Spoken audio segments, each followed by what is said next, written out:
حضرات محترم، آج جس موضوع پر گفتگو کرنی ہے یہ ایک تفصیل طلب موضوع ہے اور اس کے کئی گوشے ہیں، اور یہ بھی اس کو سلجھانا بھی بڑا مشکل ہے کہ کہاں سے شروع کیا جائے اور کہاں جا کے اس کا اختتام کیا جائے۔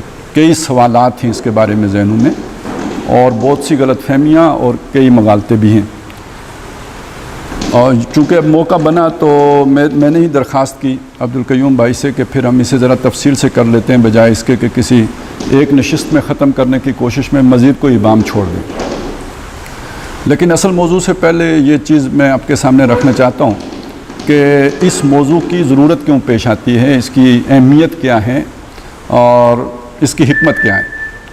پہلی بات یہ جان لیجئے کہ جو ہم ہیں یعنی مسلمان، جنہیں ہم امت مسلمہ کہتے ہیں، اور ہم یہ سمجھتے ہیں کہ ہم بہترین امت ہیں کیونکہ قرآن مجید نے ہمیں بہترین امت کہا ہے، کنتم خیر امت اخرجت للناس تأمرون بالمعروف وتنہون عن المنکر۔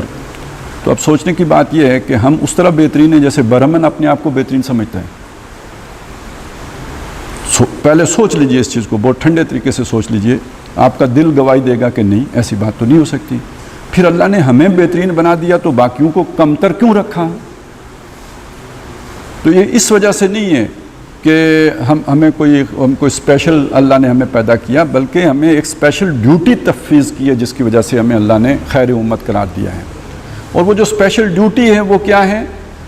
وہ یہ ہے کہ محمد الرسول اللہ کو جو پیغام اللہ نے دیا تھا وہ اس پیغام کے تم امین ہو، اور وہ پیغام اب باقی جہان والوں تک پہنچانا تمہاری ذمہ داری ہے۔ تو وہ پیغام جو ہے جو محمد الرسول اللہ صلی اللہ علیہ وسلم تک آیا، اس کے تم کسٹوڈین ہو، اس کے تم امین ہو، باقی جہان والوں تک پہنچانے کی ذمہ داری تمہارے اوپر ہے، اور تم یہ کام کرو گے تو بہترین ہو۔ اور خود بخود اس کے اندر سے پھر یہ مطلب نکل آیا کہ اگر تم یہ نہیں کرو گے تو تم سے پھر گھٹیا کوئی نہیں۔ تو خیر امت کا ڈھول تو ہم بہت پیٹتے ہیں کہ ہم خیر بہترین امت ہیں، لیکن جس ذمہ داری کی وجہ سے بہترین بنایا گیا اس کی ہمیں خبر نہیں ہے، اس کی چنتا بھی نہیں ہے، اس کی کوئی پریشانی بھی نہیں ہے۔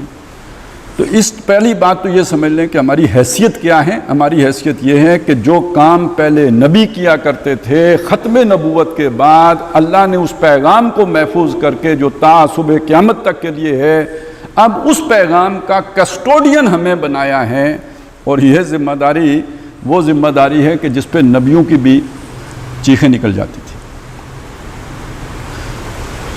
یہ کوئی معمولی ذمہ داری نہیں ہے، اس میں جان جاتی ہے، اس میں ہڈیاں ٹوٹتی ہیں، اس میں سرما بنتا ہے، اس میں اپنے بیگانے سارے دشمن بنتے ہیں، اپنے بھی خفا مجھ سے بیگانے بھی ناخوش۔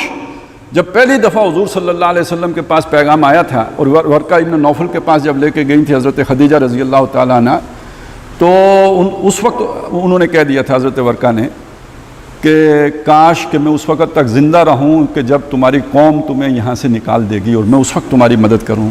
تو حضور نے حیران ہو کے پوچھا، میری قوم مجھے نکال دے گی؟ مجھ سے اتنی محبت کرتے ہیں، مجھے صادق امین کہتے ہیں، مجھے نکال دیں گے؟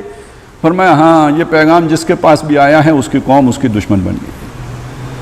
تو اس پیغام کے کسٹوڈین ہیں آپ، اس کی پرواہ کرنی ہے، اس کی چنتا کرنی ہے، اس کی فکر کرنی ہے۔ ہاں، وہ کام کریں بہترین ہے، اور وہ کام نہیں کریں تو پھر نہیں کر رہے نا، تو آج یہودی بھی ہم سے بہتر ہیں، آج عیسائی بھی ہم سے بہتر ہیں، ہندو بھی ہم سے بہتر ہیں۔ پوری دنیا میں مسلمانوں کی ٹھکائی ہو رہی ہے، تو سبب یہ ہے وہ زمانے میں معزز تھے مسلمان ہو کر، اور تم خار ہوئے تارک قرآن ہو کر۔ تو پہلی بات اس ذمہ داری کو سمجھے جو ہمارے اوپر ہے۔ دوسری بات، اس پیغام کا لب لباب کیا ہے؟ 7 ارب انسان نمازی ہو جائیں، 7 ارب انسان کلمہ گو ہو جائیں ویسے جیسے ہم ہیں، 7 ارب انسان داڑیاں رکھ لیں، 7 ارب انسان حج کرنے کو چل پڑیں، یہ سارا کچھ بھی ہے۔ یہ میں نہیں کہتا کہ یہ نہیں ہے، لیکن اس سے بہت بڑا ہے۔ وہ جسے کہتے ہیں نا ہاتھی کے پاؤں میں سب کا پاؤں، جو سب سے بڑی بات ہے وہ کیا ہے کہ محمد الرسول اللہ کو اللہ نے بھیجا ایک کامل دین دے کر، قرآن مجید دے کر، اور دین حق دے، اللہ کا دین، اللہ کا نظام دے کر، تاکہ محمد صلی اللہ علیہ وسلم اس دین حق کو کل روئے ارضی پر اور تمام نظام زندگی پر غالب کر دیں، علی الدین کلہ۔ اور یہ بات مشرکوں کو ناگوار ہو تو اللہ تعالیٰ آپ کی مدد کرنے کے لیے کافی ہے۔ وَکَفَى بِاللَّهِ شَهِيدًا، شہید کا ایک معنی گواہ بھی ہوتا ہے اور شہید کا ایک معنی مددگار بھی ہوتا ہے۔ وَدْعُوا شُهَدَاءَكُمْ، من دون اللہ، اللہ کے سوا جو تمہارے مددگار ہیں ان کو بلا لو۔ سورہ بقرہ میں سب نے شہداء کا ترجمہ یہاں پہ مددگار کیا ہوا ہے، تو شہید کا ایک معنی مددگار بھی ہوتا ہے۔ ربط اس میں یہ ہے جو موجود ہوتے ہیں گواہ ہیں وہ مدد بھی کر سکتے ہیں، تو اللہ چونکہ ہر جگہ موجود ہے تو وہی سب سے بہترین مددگار بھی ہے، تو اللہ تعالیٰ مدد کرنے کے لیے کافی ہے، لیکن ذمہ داری تمہارے اوپر یہ ہے۔ اور یہ وہ ذمہ داری تھی جب نبی نے ادا کر لی نا، اس کے بعد لوگوں سے پوچھا الا هل بلغت، میں تو ایک تقریر کر کے آخر میں کہوں گا وما علینا الا البلاغ المبین۔ حضور نے تو مکے پورے میں نہیں کہا وما علینا الا البلاغ المبین، جب آپ نے دین قائم کر کے دکھا دیا تو اس کے بعد یہ بات کہی ہے الا هل بلغت، لوگوں میں نے پہنچا دیا۔ اب لوگوں نے جواب دیا انا نشہد انک قد بلغت الرسالہ وادیت الامانہ ونصحت الامہ وکشفت الغمہ، اے اللہ کے نبی ہم گواہی دیتے ہیں بے شک آپ نے پہنچانے کا حق ادا کر دیا، آپ نے حق خیر خواہی ادا کر دیا، آپ نے امت کی بھلائی کا حق ادا، امانت کا حق ادا کر دیا، اور برائی کے پردے چاک کر دیے۔ یہ گواہی تب قائم ہوتی ہے کہ جب آپ اس دین کو قائم کر دیتے ہیں، غالب کر دیتے ہیں، جعل حق و زہق الباطل کی صورت پیدا کر دیتے ہیں، وہ عدل واقعی نظر آنا شروع ہو جاتا ہے، صرف زبانوں میں کی اور تقریروں کی حد تک نہیں رہتا، عملاً اس کا ظہور ہو جاتا ہے، تب وہ گواہی قائم ہوتی ہے۔ یہ گواہی تھی جو محمد الرسول اللہ نے قائم کی تھی، اور اس گواہی کا تقاضا ہے ہم سے کہ تم نے ساری انسانیت کے اوپر قائم کرنی ہے۔ اب آپ دیکھیے کہ زمانہ نبی صلی اللہ علیہ وسلم کے دور میں جو تھا، اب 15 صدیاں گزرنے کے بعد اس سے بہت آگے نکل آیا ہے۔ اگر کوئی یہ سمجھتا ہے کہ یہ زمانہ ویسا ہی زمانہ ہے تو اسے پتہ ہی نہیں کہ وہ کہاں رہتا ہے۔ زمین و آسمان کا فرق واقع ہو چکا ہے زمانے میں۔ پہلی بات یہ کہ اب دنیا گلوبل ویلیج کہلاتی ہے، یہ خود بہت بڑا فرق ہے۔ دوسرا یہ کہ فلسفہ، سائنس، علم، وہ اب عروج آدم میں خاکی سے انجم سے میں جاتے ہیں، کہاں سے کہاں پہنچ گیا، تہذیب اور تمدن کہاں پہنچ گئے، بہت آگے ایڈوانس ہو گئی دنیا۔ لہٰذا یہاں آ کے ایک مغالطہ پیدا ہوتا ہے، اور جس کو ہمارے اپنے مسلمان دانشور بھی ہوا دیتے ہیں کہ زمانہ اتنے آگے نکل آیا کہ اسلام بہت پیچھے رہ گیا، آج کے دور کے لیے اسلام سے رہنمائی ہمیں نہیں مل سکتی۔ وہ تو 1400 سال پرانی باتیں ہیں، زمانہ بہت آگے آ گیا ہے۔ ڈاکٹر اسرار احمد رحمۃ اللہ علیہ سے یہ بات سنی کہ جب 1949 میں قرارداد مقاصد پاس ہوئی پاکستان کی اسمبلی میں، تو جس میں یہ طے ہوا تھا کہ کوئی قانون قرآن و سنت کے خلاف نہیں بنے گا تھا، تو اس موقع پہ ایک ممبر اسمبلی نے یہ تقریر کی تھی کہ آج ہم مہذب دنیا کو منہ دکھانے کے قابل نہیں رہے ہیں کہ اس دور میں بھی کچھ لوگ، ایک ملک ہے جو کہتا ہے ہم 1500-1400 سال پچھلے جو رہنمائی ہے اس کے مطابق قانون سازی کریں گے، اس سے آگے نہیں بڑھیں گے۔ تو یہ مغالطے تو خود اپنوں کو ہیں کہ آج اسلام قابل عمل کم از کم ریاست کی سطح پر نہیں ہے۔ بہت سے دانشور ہیں جو کہتے ہیں ریاست کا کوئی مذہب نہیں ہوتا، یہ چیز ہے جو پھیلائی جاتی ہے۔ تو بہرحال پہلی بات تو یہ ہے کہ یہ بھی ایک مغالطہ ہے، لوگ سمجھتے ہیں کہ آج کے دور کے اعتبار سے دین بہت پیچھے ہے، زمانہ بہت آگے آ چکا ہے، اور آج کے زمانے کا حل کسی مذہب کے پاس نہیں ہے، انسان اپنی عقل سے اس کا حل خود نکالے گا۔ معاشی نظام کیا ہو انسان سوچے گا، سماجی نظام کیا ہو انسان سوچے گا، سیاسی نظام کیا ہو انسان سوچے گا، جو انسان سوچے گا وہی ٹھیک ہوگا۔ اللہ نے جو سوچ کے دیا تھا وہ 14 صدیاں پرانا ہو گیا، آج کے دور کے لیے قابل عمل نہیں ہے۔ اب اس کے مقابلے میں ایک دوسری سوچ ہے کہ جتنا وہ تب قابل عمل تھا اتنا ہی آج بھی قابل عمل ہے۔ ابھی یہ دعویٰ ہے، اس کو ہم بعد میں ثابت کریں گے، ابھی میں صرف آپ کو ایک دعویٰ سنا رہا ہوں۔ وہ دعویٰ یہ ہے کہ آج بھی اسلام اسی طرح قابل عمل ہے کہ جتنا کہ پہلے تھا،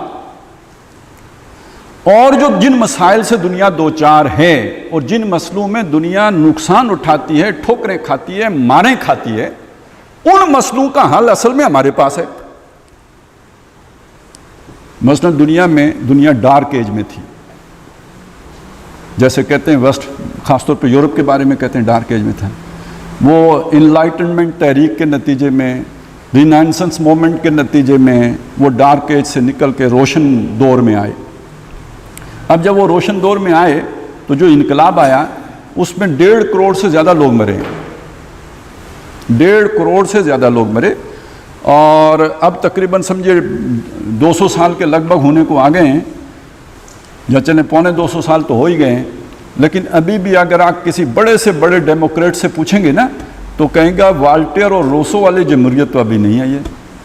چلے چلو کہ وہ منزل ابھی نہیں آئی، اس کی طرف سفر جاری ہے، وہ ایک آئیڈیل ہے، اس کو ابھی ہم نے پایا نہیں ہے۔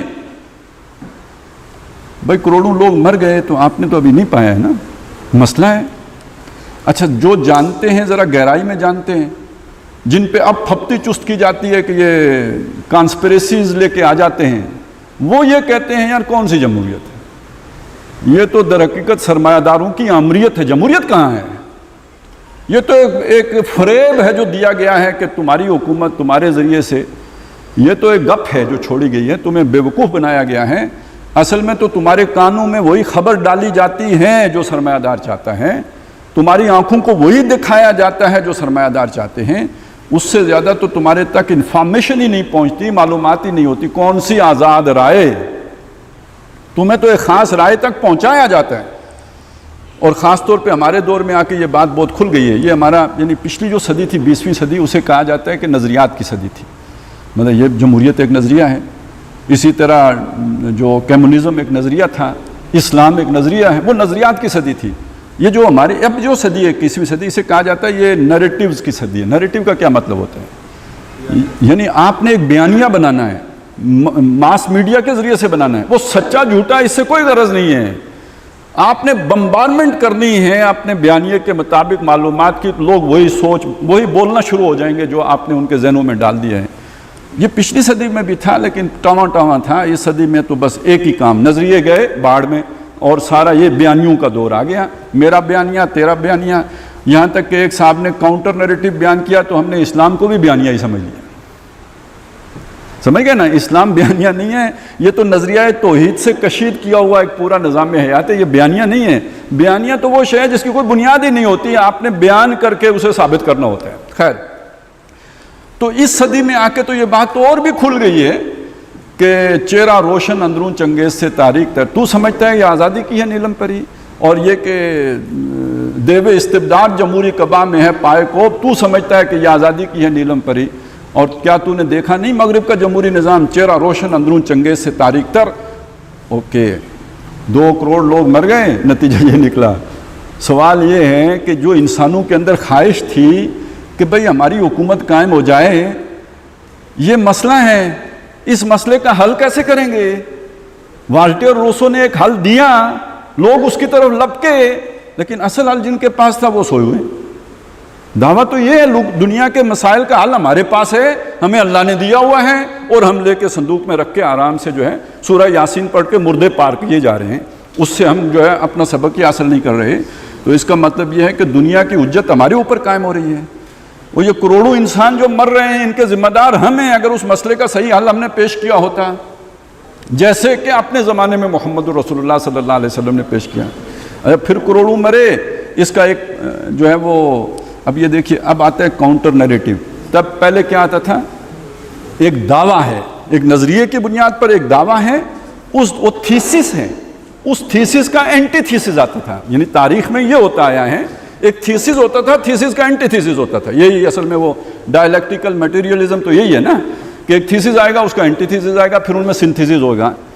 تو جب اس کا اینٹی تھیسس آیا ڈیموکریسی کا تو وہ کمیونزم تھا، اس میں بھی کروڑوں مرے، اور نتیجہ کیا نکلا؟ مسئلہ حل نہیں ہوا، 1 پارٹی ڈکٹیٹرشپ آ گئی، لوگوں کے حقوق یعنی وہ جو آزادی سلب ہو گئی، اور لوگوں کا انفرادی حق بالکل ہی جو ہے وہ قبض کر لیا گیا، اور اس کے وہ 70 سال کے اندر ناکام ہو گیا، ایک ناکام نظام ثابت ہوا۔ لیکن اتنے لوگ مر گئے، کیوں مر گئے؟ عدل کی تلاش میں مر گئے۔ کیوں مر گئے؟ جسٹس کی تلاش میں مر گئے، جسٹس پھر بھی نہیں ملا۔ یعنی ایک آدمی ماں کے پیچھے دوڑے اور برقعے والی کے پیچھے چل پڑے، اور جب اس کی گلی میں جائے تو پتہ چلے یہ تو ڈائن ہے، پھر اب دوسری کے پیچھے دوڑے، ایک اور برقعے والی مل گئی، اس نے سمجھا میری ماں، پھر اس کے پیچھے گیا، اور وہ بھی کسی ایسی جگہ پہ پہنچ گئی جہاں پہ جو ہے وہ کوئی اڈا تھا، تو اب وہ کیا کرے گا؟ وہ تو خوش نیتی سے گیا تھا، اچھی نیت سے گیا تھا، لیکن یہ کہ دھوکہ کھا گیا، فریب کھا گیا۔ یہ انسانیت دھوکے کھا رہی ہے اور فریب کھا رہی ہے، اور وہ رحمت للعالم، وہ ماں رحمت ہوتی ہے نا، اس نو انسانی کے لیے رحمت بن کے محمد الرسول اللہ آئے تھے، وہ نظام لے کے ہم بیٹھے ہوئے ہیں۔ اب اگر یہاں تک ہماری بات پہنچ گئی ہے تو اب اگلی بات سمجھ لیجئے. اگر آج ہم لوگوں کے سامنے حضرت عمر کی مثال پیش کرتے ہیں تو ظاہر ہے تاریخ میں مثال گزری ہے, کون کافر انکار کرے گا. ہاں, میں ان لوگوں کی بات نہیں کر رہا کہ جو آنکھوں پر تعصب کی پٹی باندھ دیتے ہیں.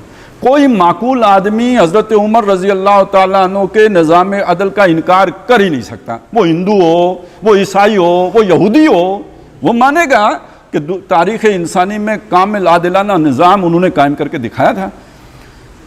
آخر ڈاکٹر مائیکل ہارٹ نے حضور صلی اللہ علیہ وسلم کو پہلے نمبر پہ کیوں رکھ دیا؟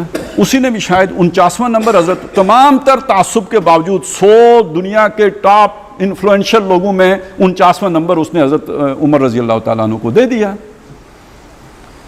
تو کیسے انکار کرے گا کوئی؟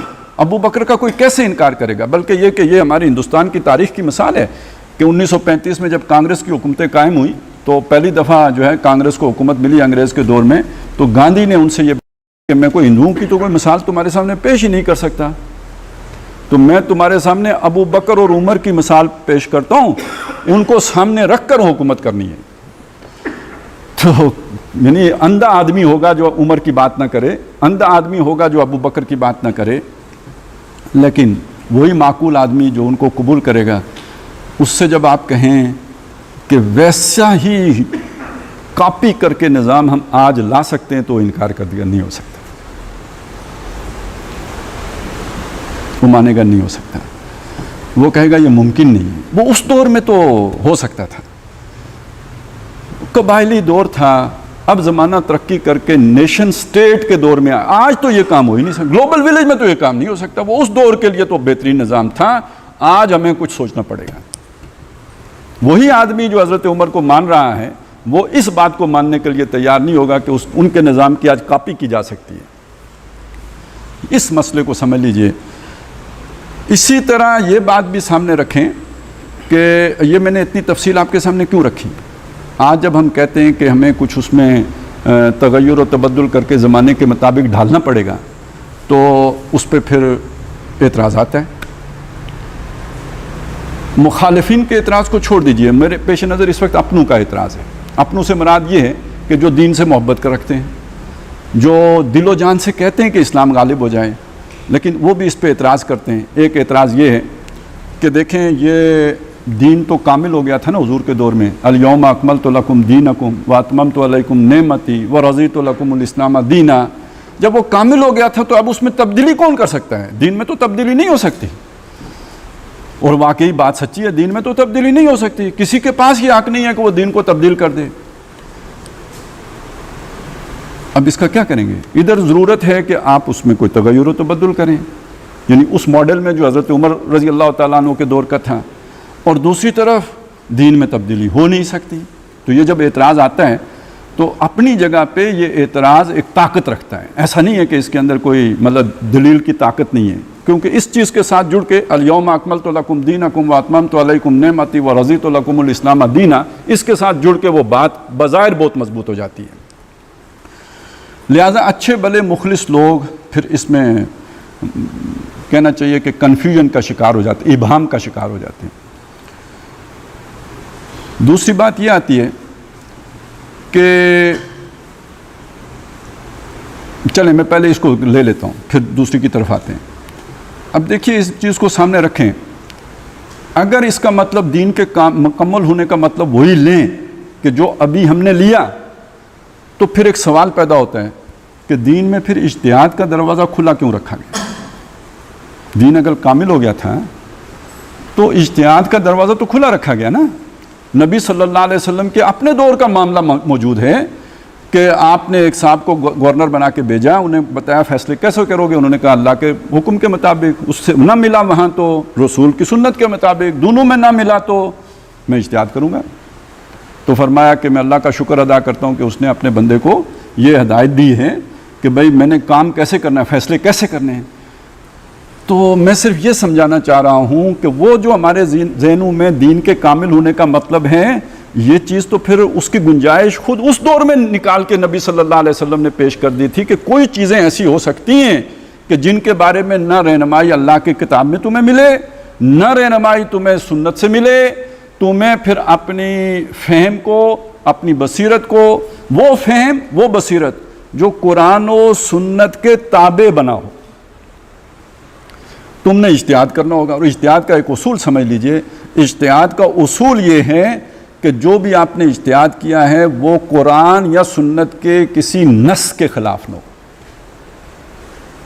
یعنی آپ نے اجتہاد تو کر لیا لیکن قرآن کے کسی حکم سے متصادم ہو گیا تو اب یہ اجتہاد نہیں ہے، یہ تو پھر آپ نے نئی راہ نکال دی ہے، یہ تو آپ نے بدعت کر دی ہے۔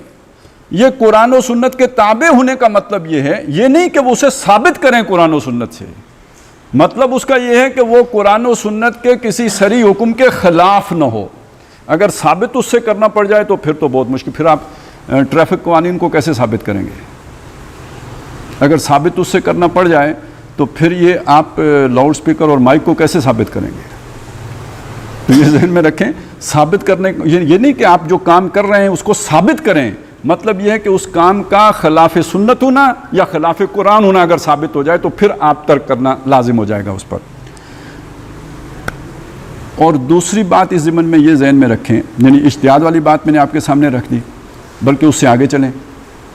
اگر دین اسی معنی میں کامل ہو گیا تھا تو پھر یہ ابو حنیفہ رحمۃ اللہ علیہ کا کیا کام تھا جس کی وجہ سے ہم انہیں امام اعظم کہتے ہیں؟ یہ پھر 4 مذاہب کون سے ہیں کہ جو بن گئے اس کے بعد؟ دین تو پہلے کامل ہو گیا تھا نا، تو یہ 4 مذہب اور کیوں بن گئے پھر؟ تو اچھا ویسے بعض لوگ تو یہ اعتراض بھی کر دیتے ہیں نا کہ جب دین کامل ہو گیا تھا تو پھر یہ مذہب کدھر سے آ گئے، مطلب وہ پھر اگلی بات وہ بھی کہہ دیتے ہیں جو میں نے سوال اٹھایا اور اس پر ایمان بھی رکھتے ہیں۔ لیکن میں یہ سمجھتا ہوں کہ یہاں تو اس طرح کا کوئی آدمی نہیں بیٹھا ہوگا، وہ تو سمجھتے ہیں نا کہ اس کی ضرورت تھی، اور بلکہ اختلاف بھی ہیں، نماز پڑھنے کے طریقوں میں اختلاف ہو گیا ہے، اور روزہ کھولنے کے اوقات میں اختلاف ہو گیا ہے، یہ سارے اختلافات ہوئے ہیں، اور یہ سارے اختلافات قرآن و سنت کے تابع ہی ہیں۔ کسی بھی مسلک نے کوئی بھی ایسا مسئلہ نہیں نکالا ہے جو کسی صریح قرآن مجید کے حکم کے خلاف ہو، یا یہ کہ جو نبی صلی اللہ علیہ وسلم کی جو کسی سنت کے سے متصادم ہو۔ یہ انہوں نے اس کے اندر رہتے ہوئے یہ اجتہادات کیے ہیں اور یہ سارے اپنے مکاتب فکر بنائے ہیں۔ اب آ جائیں دوسری چیز کی طرف، یعنی ایک چیز تو میں نے آپ کے سامنے یہ رکھ دی کہ اجتہاد کی گنجائش تھی، تو اس کا مطلب یہ ہے کہ وہ تکمیل کسی اور معنی میں تھی، وہ جو معنی ہمارے ذہنوں میں بیٹھ گیا کہ بالکل آخری درجے میں مکمل کر کے دے دیا ہے، وہ بات نہیں تھی۔ آخر میں بتاؤں گا فرق کیا ہے، لیکن ابھی میں آپ کے سامنے صرف مثالیں دے رہا ہوں کہ اگر وہ بات ہوتی جو دعویٰ کیا گیا ہے تو پھر اس سب کی گنجائش نہ ہوتی، جو کہ ہم دیکھ رہے ہیں کہ تاریخ میں ہمیشہ رہی ہے، اور کبھی علماء نے یا اہل علم نے یا اہل دانش نے اس پر اعتراض نہیں کیا کہ یہ سب کچھ کیا ہے۔ یہ صرف ہمارے دور میں آ کے یہ اعتراض پیدا ہوا، اور خاص طور پہ منکرین حدیث یا منکرین سنت نے یہ اعتراض پیدا کیا کہ یہ، اور اس مزاج کے لوگوں نے یہ اعتراض پیدا کیا۔ اب آ جائیں دوسری چیز کی طرف، وہ یہ مغالطہ کہاں پیدا ہوتا ہے؟ مغالطہ یہاں پیدا ہوتا ہے کہ جب دین کے کچھ گوشے ضرور وہ ہیں کہ جو بالکل کامل ہو گئے تھے اور ان میں کوئی تبدیلی نہیں ہو سکتی، مثلا نماز پڑھنے کا طریقہ کامل ہو گیا، حج کرنے کا طریقہ کامل ہو گیا، اس میں اگر کوئی بھی تبدیلی ہوگی تو وہ بالکل بدعت ہوگی۔ اصولی فرق ہیں معاملات کے معاملے میں اور عبادات کے معاملے میں، بنیادی اصولوں کا فرق ہے۔ یعنی ابھی میں نے جو آپ کو چیز بتائی ہے کہ کسی بھی چیز کا نبی صلی اللہ علیہ وسلم کی سنت کے خلاف نہ ہونا، قرآن کے خلاف نہ ہونا، یہ اس کے جواز کی دلیل ہے، لیکن نماز پڑھتے ہوئے جو بھی آپ عمل کریں گے اسے سنت سے ثابت کرنا لازم ہے۔ فرق ہو گیا نا، الٹ ہو گیا بالکل۔ یعنی یہاں پہ آپ نے اگر 3 سجدے کر لیے تو یہ 3 سجدے کرنا کسی حدیث میں منع تو نہیں ہے، لیکن چونکہ ثابت نہیں ہے تیسرا سجدہ، اس لیے یہ غلط ہو جائے گا۔ عبادات کے معاملے میں اصول یہ ہے کہ جو کام بھی کریں گے اسے قرآن و حدیث سے ثابت کر کے کریں گے، اس کے بغیر آپ نہیں کر سکتے۔ لیکن معاملات کے ضمن میں اصول یہ ہے کہ ہر کام کرنے کی آپ کو اجازت ہے سوائے اس کام کے کہ جو قرآن و سنت سے منع کر دیا گیا ہو۔ بہت بڑا فرق ہے، اس فرق کو اگر آپ ذہن میں نہیں رکھیں گے تو وہ مغالطے کا ازالہ نہیں ہو سکے گا۔ اب آ جائیں اس چیز کی طرف کہ جو بھی سیاسی نظام ہے یا معاشی نظام ہے یا سماجی نظام ہے، یہ عبادت کے طور طریقوں کی طرح نہیں ہے، جیسے نماز ہوتی ہے یا جیسے روزہ ہوتا ہے یا جیسے حج ہوتا ہے، اس کی طرح نہیں ہے، بلکہ یہ معاملات سے متعلق شے ہیں۔ پہلے میں آپ سے ملنے آتا تھا پیدل یا گھوڑے پہ چڑھ کے، اب میں آپ سے ملنے آتا ہوں گاڑی پہ چڑھ کے۔ آج بھی گاڑی پہ آیا ہوں پیٹرول مہنگا ہونے کے باوجود. اب اگر مجھے نمازی کی طرح سے یہ ثابت کرنا ہو کہ بھائی گاڑی پہ تبھی بیٹھ سکتا ہوں کہ جب میں قرآن یا حدیث سے ثابت کر لوں, تو پھر تو میں آپ کو ملنے نہیں آ سکتا تھا نا. اور آج کا بناسپتی گھی کھا کے تو میں پیدل بھی نہیں آ سکتا تھا. تو پھر میری اور آپ کی ملاقات تو ہو جاتی, ختم, کہانی مک گئی تھی. تو یہ چیز سمجھ لیجئے کہ بدلتے زمانے کے ساتھ ایسے احکامات کے اندر تغیر پیدا ہوتا رہا ہے, پہلے بھی ہوتا رہا ہے, اب بھی ہوتا ہے. لہٰذا اس کی چھوٹ ہے. آپ آج جمعہ پڑھنے کے لیے بھی گاڑی پہ بیٹھ کے جاتے ہیں, پہلے لوگ جمعہ پڑھنے کے لیے بھی گھوڑے پہ بیٹھ کے جاتے تھے یا پیدل جاتے تھے. اور کسی نے یہ نہیں کہا کہ جناب آپ, بلکہ یہ کہ حج کرنے جہاز پہ چڑھ کے جاتے ہیں, سمندری جہاز پہ جاتے ہیں. چلیں آپ کی دلچسپی کے لیے یہ بات بتا دوں کہ ہندوستان میں یہ بحث بھی رہی ہے کہ سمندری جہاز پر جانے کے نتیجے میں حج ہوتا ہے کہ نہیں ہوتا. تو آج اگر ہم اس بات پہ بحث کر رہے ہیں, جو میں ابھی جو ایشو لے کے بیٹھے ہیں, تو یہ وہ چیزیں ہیں جو ہر دور میں جب زمانے کی تقاضے سامنے آئے تو لوگوں نے اختیار کر لیے. جو لوگ اپنی روایت کے ساتھ چمٹے ہوتے تھے یا چپکے ہوتے تھے وہ اس پر اعتراض کرتے تھے, اور پھر یہ کہ 30-35 سالوں کے بعد چپ چاپ وہ بھی وہ کام کرنا شروع کر دیتے تھے. ابھی آپ کو پتہ ہے جب لاؤڈ سپیکر شروع میں آیا تھا تو اس کے بارے میں بھی اسی طرح کی باتیں ہوئی تھیں, اور پھر رفتہ رفتہ وہ تو اب یعنی ہر مسجد کا جزو لا ینفق ہو گیا ہے. نماز کا بھی بلکہ حکومت کو پابندی لگانی پڑی یار کہ اس پہ چیخنا چلانا ذرا کم کر دو, لوگ ڈسٹرب ہوتے ہیں. اس سے اگلی بات یہ ہے, یہ تو سب ہماری آنکھوں کے سامنے ہوا. اب جو میں بتانے لگا ہوں وہ تھی ویڈیو. جب یہ ویڈیو آئی ہیں تو اس کو قیاس کیا گیا تصویر کے اوپر, اور تصویر پر قیاس کر کے کہا گیا کہ یہ بت ہے اور بت تو حرام ہے, تو جس نے ویڈیو بنائی اس نے شرک بھی کیا, تو پتہ نہیں کیا کیا کیا. اور میں نے وہ لوگ اپنی آنکھوں سے دیکھے ہیں کہ جو کیمرے کو دیکھ کر ان کو یعنی اس طرح خونخوار آنکھوں سے اسے دیکھتے تھے کہ جیسے آج کل ہمارے ہاں خنزیر نظر آتے ہیں, تو ان سے جس طرح کی اباحیت ہوتی ہے اس طرح وہ کیمرے سے اباحیت محسوس. بلکہ ان کے ساتھ وہ ہوتے تھے ان کے وہ جو کیا ہوتے ہیں ہٹو بچوں والے مشٹنڈے, تو وہ لوگوں کو دھکے دے کے مطلب دور کرتے تھے کہ خبردار ہمارے جو ہے نا بزرگ, ان کی تصویر نہیں لینی ہے اور کوئی فوٹوگرافی نہیں کرنی ہے اور ویڈیو نہیں بنانی ہے. ان سب کی ویڈیو بھی دیکھی ہیں, تقریریں بھی دیکھی ہیں, جن کی پیٹھوں سے جو ہے نا وہ ریکارڈ ہوتا تھا ان کی بھی دیکھی ہیں. میں نام کسی کا نہیں رہا, ابھی بھی سب موجود ہیں آپ کے سامنے, بلکہ کوئی زیادہ ہی کھل آ گئے ہیں اب. لیکن یہ کہ شروع میں ان سب کا منع تھا. تو زمانہ اپنی ڈھب پہ لے ہی آتا ہے, آپ نہ بھی آنا چاہیں تو وہ اس کی ڈیمانڈ آپ کو وہاں پہ لے کے آ جاتی ہے.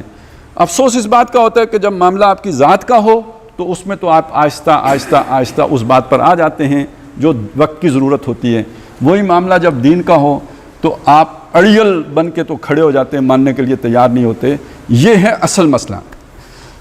بہرحال یہاں تک اگر بات آپ کی سمجھ میں آ گئی ہے نا, تو یہ سمجھنا کہ معاملات ایک علیحدہ چیز ہے, عبادات علیحدہ چیز ہے. عبادات میں کوئی تغیر و تبدل نہیں ہو سکتا, لیکن معاملات جب دنیا ترقی کر کے آگے جاتی ہے تو ان معاملات کے اندر تغیر و تبدل کیا جا سکتا ہے, لیکن وہ تغیر و تبدل کسی حکم کے مخالف نہ ہو. اب اصول یہ ہوگا. اب اس کو سامنے رکھتے ہوئے اب آئیے کہ جو اللہ تبارک و تعالیٰ نے ہمیں احکامات دیے ہیں قرآن مجید میں, ذرا ایک سرسری سا ان کا جائزہ لے لیتے ہیں. دیکھیں نماز کا اللہ نے حکم دیا, بار بار دیا قرآن مجید میں. نبی صلی اللہ علیہ وسلم نے کر کے دکھا دیا اور ساتھ بتا دیا کہ جیسے مجھے نماز پڑھتے ہوئے دیکھتے ہو ایسے ہی تم نے نماز پڑھنی ہے. اب قیامت تک اسی طریقے پر نماز ہوگی, اس میں کوئی تبدیلی نہیں ہو سکتی. ایک طرف رکھ دیجئے. نکاح, طلاق, تفصیلات قرآن. اب دیکھیے سورہ نساء کھولیے, سورہ بقرہ کھولیے, سورہ طلاق کھولیے, سورہ نور کھولیے, سورہ احزاب کھولیے, آپ کو اتنی تفصیلات ملیں گی. نکاح طلاق کی تمام چیزیں بتا دی, کھول کے حیض تک بتا دیا, ہر شے کے بارے میں تفصیل سے بتا دیا. اب اس میں اور کیا آپ کو رہنمائی چاہیے, یا آج آپ اور کیا عقل کا گھوڑا دوڑائیں گے. اللہ تبارک و تعالیٰ نے اس معاملے میں ساری تفصیلات بھی کھول کر بتا دی. وہی اللہ ہے. جب معاشی نظام کا معاملہ آیا تو اس نے چند قوانین سے, حالانکہ معاشی نظام سماجی نظام سے بالا تر چیز, زیادہ تفصیلات کا طالب ہوتا ہے. آج آپ سوچئے سوشیالوجی میں جو ہے نا ایم اے ماسٹر کرنا مشکل ہے, یا یہ کہ اکنامکس میں ماسٹر کرنا مشکل ہے. اس میں زیادہ پیچیدگی ہیں. بلکہ اکنامکس کے کئی شعبے بن گئے ہیں.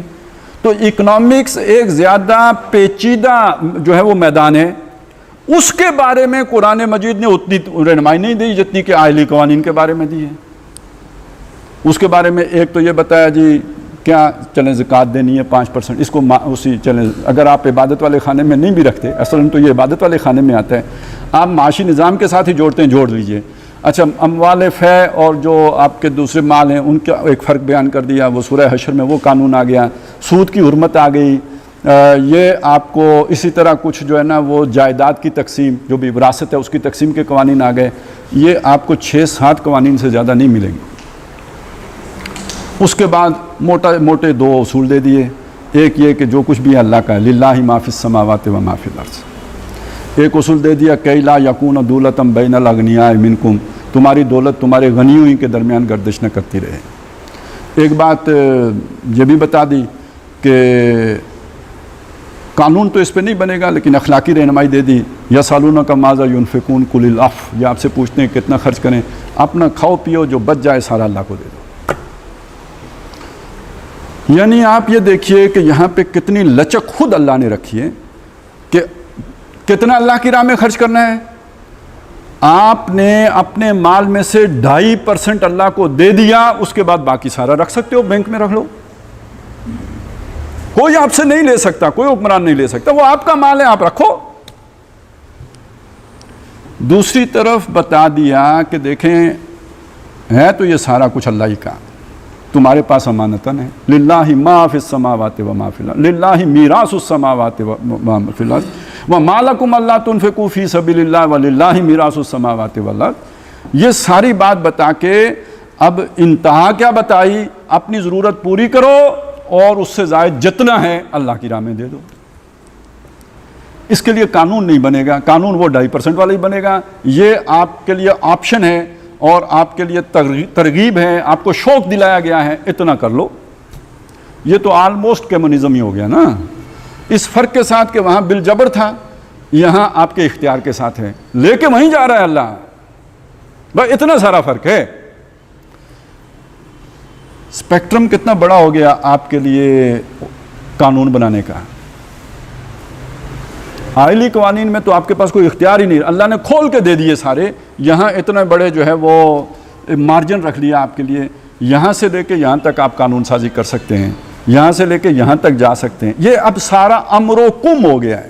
وَأَمْرُهُمْ شُورَىٰ بَيْنَهُمْ، یہ ان کا معاملہ ہے، ان کے آپس کے مشورے میں طے ہوگا. اس کے لیے اللہ اور رسول نے انہیں چھوٹ دے دیے.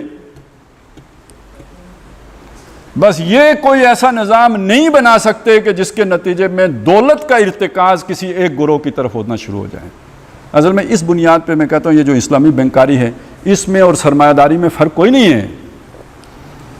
یہ اپنی فقہ کے اصولوں کے مطابق جتنا بھی ٹھیک ہو، یہ آپ نے خوردبین لگا کے دیکھا، ہاں جی سارا ٹھیک ہے. یہ جو آپ اسے جب کلی طور پر دیکھیں گے یہ بالکل رانگ سائڈ پہ کھڑا ہے، کیونکہ دولت ادھر ہی ہو رہی ہے جدھر سود کے نتیجے میں ہوتی ہے. اصول یہ کہ لا یکون دولۃ بین الاغنیاء منکم، دولت تمہارے غنیوں ہی کے درمیان گردش نہ کرتی رہے، ٹرکل ڈاؤن کرے، عام آدمی تک بھی جائے. تو آپ کو نظام وہ بنانا ہے کہ جس میں تقسیم دولت کا نظام مساویانہ ہو یا نہ ہو، منصفانہ ضرور ہو، اور کہیں عیاش طبقہ اور مفلوق الحال طبقہ وجود میں نہ آئے. یہ اصول ہے جو قرآن نے آپ کو دے دیا. اور اب یہ دیکھیے اصول کا کیا مطلب ہوتا ہے. اصول کا مطلب یہ ہوتا ہے کہ اب اس کے بعد قانون سازی آپ اپنے حالات کے مطابق کریں گے. وہ جو دور تھا جسے ہم کہیں گے بادشاہی کا دور، اس میں اس پر کسی اور طرح سے عمل ہوگا. یہ جو آج کا دور ہے اس میں اس پر کسی اور طرح سے عمل ہوگا. اصول یہی فالو کیا جائے. اب اس میں لچک آ گئی، اس میں ذرا وسعت آ گئی، یہ اس میں اضافہ آ گیا. اچھا اس سے بھی بلندتر سطح ہوتی ہے جی سیاسی نظام. سیاسی نظام جو ہوتا ہے وہ ایک ایسی شے ہوتی ہے کہ وہ اسے سمجھ لیں کہ وہ ایک چھتری ہوتی ہے جس کے نیچے یہ سارے نظام ہوتے ہیں. امپیکٹ سب کا آتا ہے اس کے اوپر بھی، اور خشت اولی اگر وہ ٹیڑھی ہو جائے تو چھت بھی ٹیڑھی ہی پڑے گی، اس میں کوئی شک نہیں ہے. لیکن یہ کہ بہرحال چھت ہوتی ہے، بنیاد تو اور چھت میں بہت بڑا فرق ہوتا ہے. چھت کے بغیر بنیاد بے مقصد چیز ہے، اور ان سارے نظاموں کو تحفظ دینے والا، اپنی چھتری کے نیچے رکھنے والا سیاسی نظام ہے. سب سے بالا تر، سب سے اوپر، سب سے یوں سمجھیے کہ جو تمدن کا ارتقاء ہوا ہے اس میں جو ٹاپ پہ ہے وہ پولیٹیکل سسٹم آتے ہیں، وہ سب سے اوپر رکھا جاتا ہے. اس کے لیے قرآن مجید میں ڈھونڈے سے بھی آپ کو قانون کوئی نہیں ملے گا. اصول مل جائیں گے. ایک اصول سورہ حجرات میں آیا ہے، لا تقدموا بین یدی اللہ و رسولہ، اللہ اور رسول سے آگے نہ بڑھو. کیا مطلب ہوا؟ وہی مطلب ہوا کوئی کام ایسا نہیں کرنا، کوئی قانون ایسا نہیں بنانا جو اللہ اور رسول کے کسی حکم سے متصادم ہو. اصل میں اسی آیت کی ترجمانی ہے جو ہمارے پاکستان کے آئین میں کی گئی ہے کہ کوئی قانون قرآن و سنت کے خلاف نہیں بن سکے گا. یہ اس اصول کا یوں سمجھیے جو ایک آئینی کلاس کی صورت جب اختیار کرتا ہے تو وہ یہی بنتا ہے. No legislation can be done repugnant to the Quran and the Sunnah. یہ ہے لا تقدموا بین یدی اللہ و رسولہ. ایک اصول یہ آ گیا. کچھ رہنمائی ہے جو سورہ نساء میں دی گئی ہے. پہلی بات اس میں یہ کہی گئی کہ ان اللہ یامرکم ان تؤدوا الامانات الی اہلھا. اللہ تعالیٰ تمہیں حکم دیتا ہے کہ امانتیں ان کے اہل کے سپرد کرو. اب یہ دیکھیے یہ ایک اصولی رہنمائی ہے. یہ کوئی قانون کی اس طرح کی تو صورت نہیں ہے کہ جیسے آپ کو آئلی قوانین دیے گئے ہیں، اس طرح کی تو بات نہیں ہے. ایک اصولی رہنمائی ہے. اور امانتوں سے یہاں مراد ہے اجتماعی ذمہ داریاں. یہ امانتیں وہ والی نہیں جو ہم کسی کے پاس اپنا سونا رکھوا دیتے ہیں، یہ وہ اس امانت کا ذکر نہیں ہے. اجتماعی ذمہ داریاں، وزیر اعظم کس کو بنانا ہے، صدر کس کو بنانا ہے، اے سی صاحب کس کو لگانا ہے، پٹواری کون بنانا ہے، تو یہ ذمہ داریاں تم نے دینی ہیں. ہاں یہاں پہ ایک اصول تو آ گیا نا. یہ ذمہ داریاں کون دیتا ہے؟ تم. یامرکم، تم کو اللہ حکم دیتا ہے تو یہ ذمہ داریاں تم دو گے. اس کا مطلب ہے اب کوئی بھی اللہ کی طرف سے اپوائنٹڈ نہیں ہوگا. اب جو بھی اپوائنٹمنٹ ہوگی وہ تم کرو گے. ایک اصول یہ نکل آیا ہے یہاں سے، اسے ذہن میں رکھیں کہ اب اپوائنٹمنٹ امت کی طرف سے ہوگی جس کی بھی ہوگی، اور تمہیں اللہ یہ حکم دیتا ہے کہ اس اپوائنٹمنٹ کو کرتے ہوئے اسے مطلب حضور جیسا صادق امین نہ بھی ہو، لیکن یہ کہ کسی نہ کسی درجے میں تو صادق امین تو ہونا، وہ اپنی ذمہ داری کا اہل ہو. ان اللہ یامرکم ان تؤدوا الامانات الی اہلھا. اہلیت کا معیار کیا ہے؟ وہ طالوت کو بناتے وقت اس کا بھی ذکر آ گیا ہے کہ وہ طاقت والا بھی ہے، علم والا بھی ہے.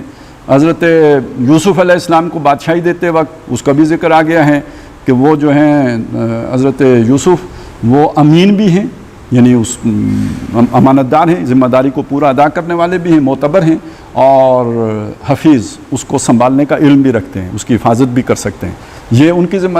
اسی طرح موسیٰ علیہ السلام کو جب انہوں نے وہ پانی پلایا بچیوں کو اور وہ شیخ مدین کے پاس پہنچے تو بیٹی نے سفارش کی کہ اس کو نوکر رکھ لو. بہترین نوکر وہ ہے جو قوی بھی ہو اور امین بھی ہو.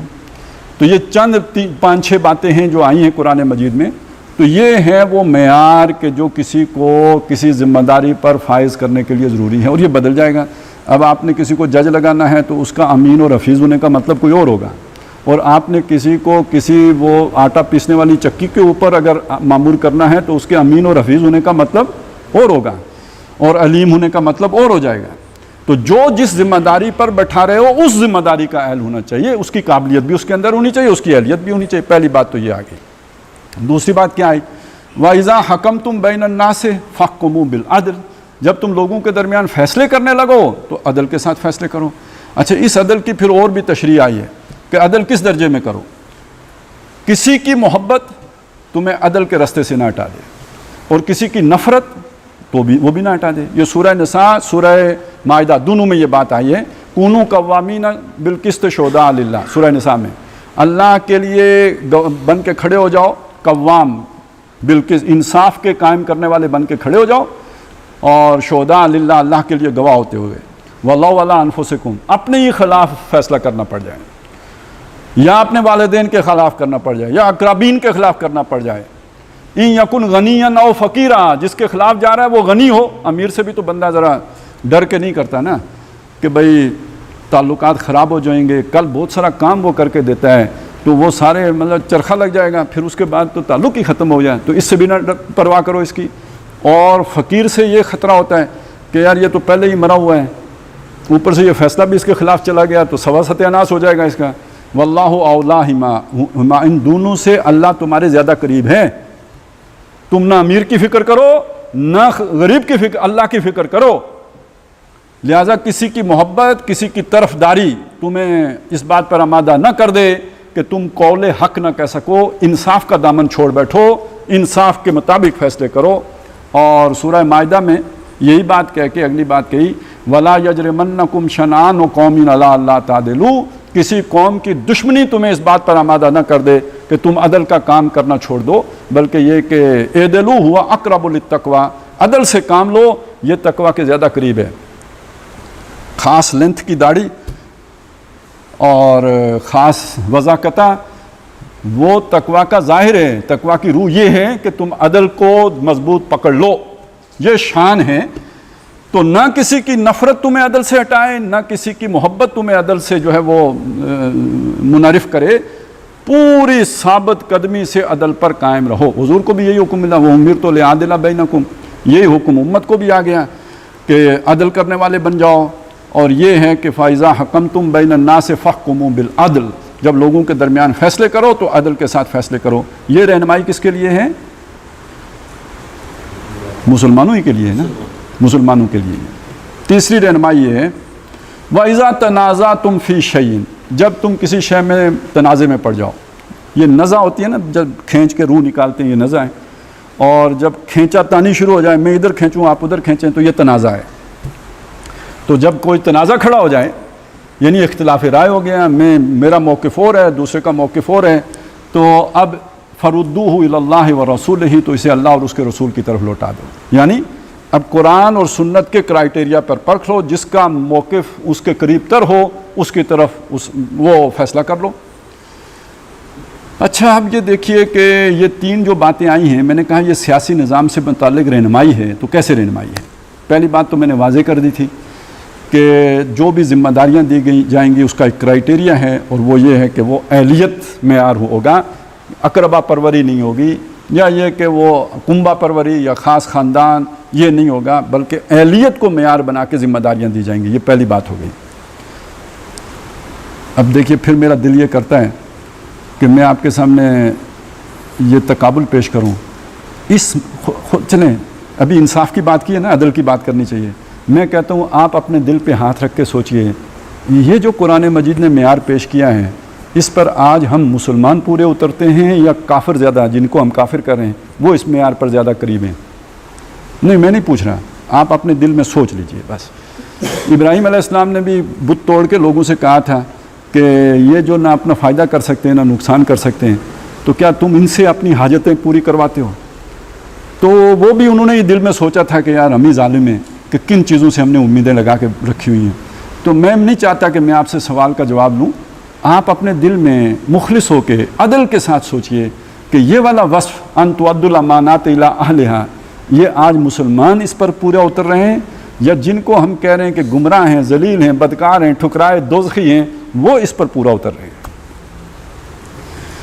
پورا نہیں بھی اتر رہے تو ہم سے بہتر تو ہے نا، اتنی بات تو ہے نا، کچھ تو ان کا اہم معیار ہے. یہاں تو چاچا بھنجائی چلتا ہے. دوسری بات آ گئی اصل میں وہ کس چیز سے متعلق ہے؟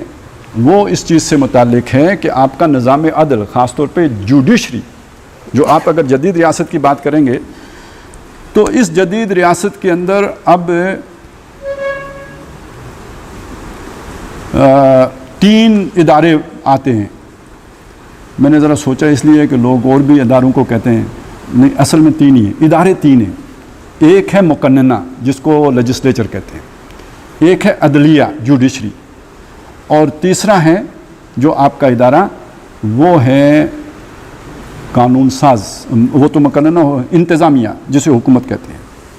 حکومت، مقننہ یعنی پارلیمنٹ، اور عدلیہ چیف جسٹس والے، یہ 3 چیزیں ہیں. ان میں سب سے بڑی مصیبت ہوتی ہے کہ بیلنس کیسے قائم کیا جائے. ایسا نہ ہو کہ عدلیہ انتظامیہ کے کاموں میں مداخلت کرنے لگے، جیسے کہ آج کل ہمارے ہاں کر رہی ہیں. ایسا نہ ہو کہ انتظامیہ، چونکہ اس کے پاس ریاست کی مشینری ساری اس کے پاس ہوتی ہے، یہ فوج وغیرہ سب اس کے ماتحت ہے.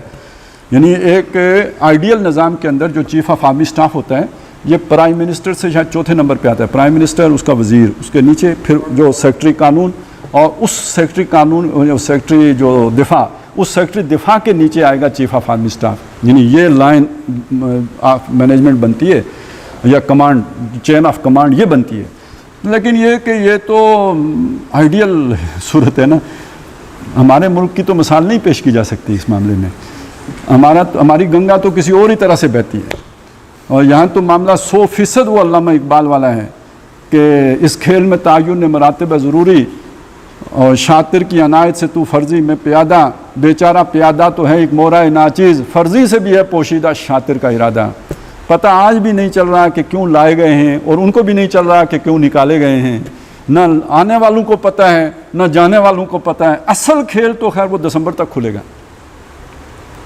کہ لانے والے کیوں لائے گئے تھے اور نکالے جانے والے کیوں نکالے گئے تھے.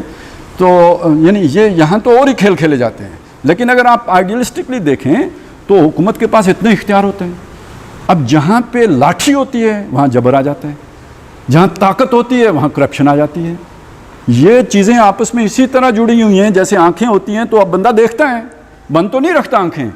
اسی طرح وہ، بلکہ ہمارا وہ جو شعر ہے نا کہ خدا جب حسن دیتا ہے نزاکت آئی جاتی ہے، تو خدا طاقت دیتا ہے تو بدماشی نہیں آ جاتی ہے، آئی جاتی ہے.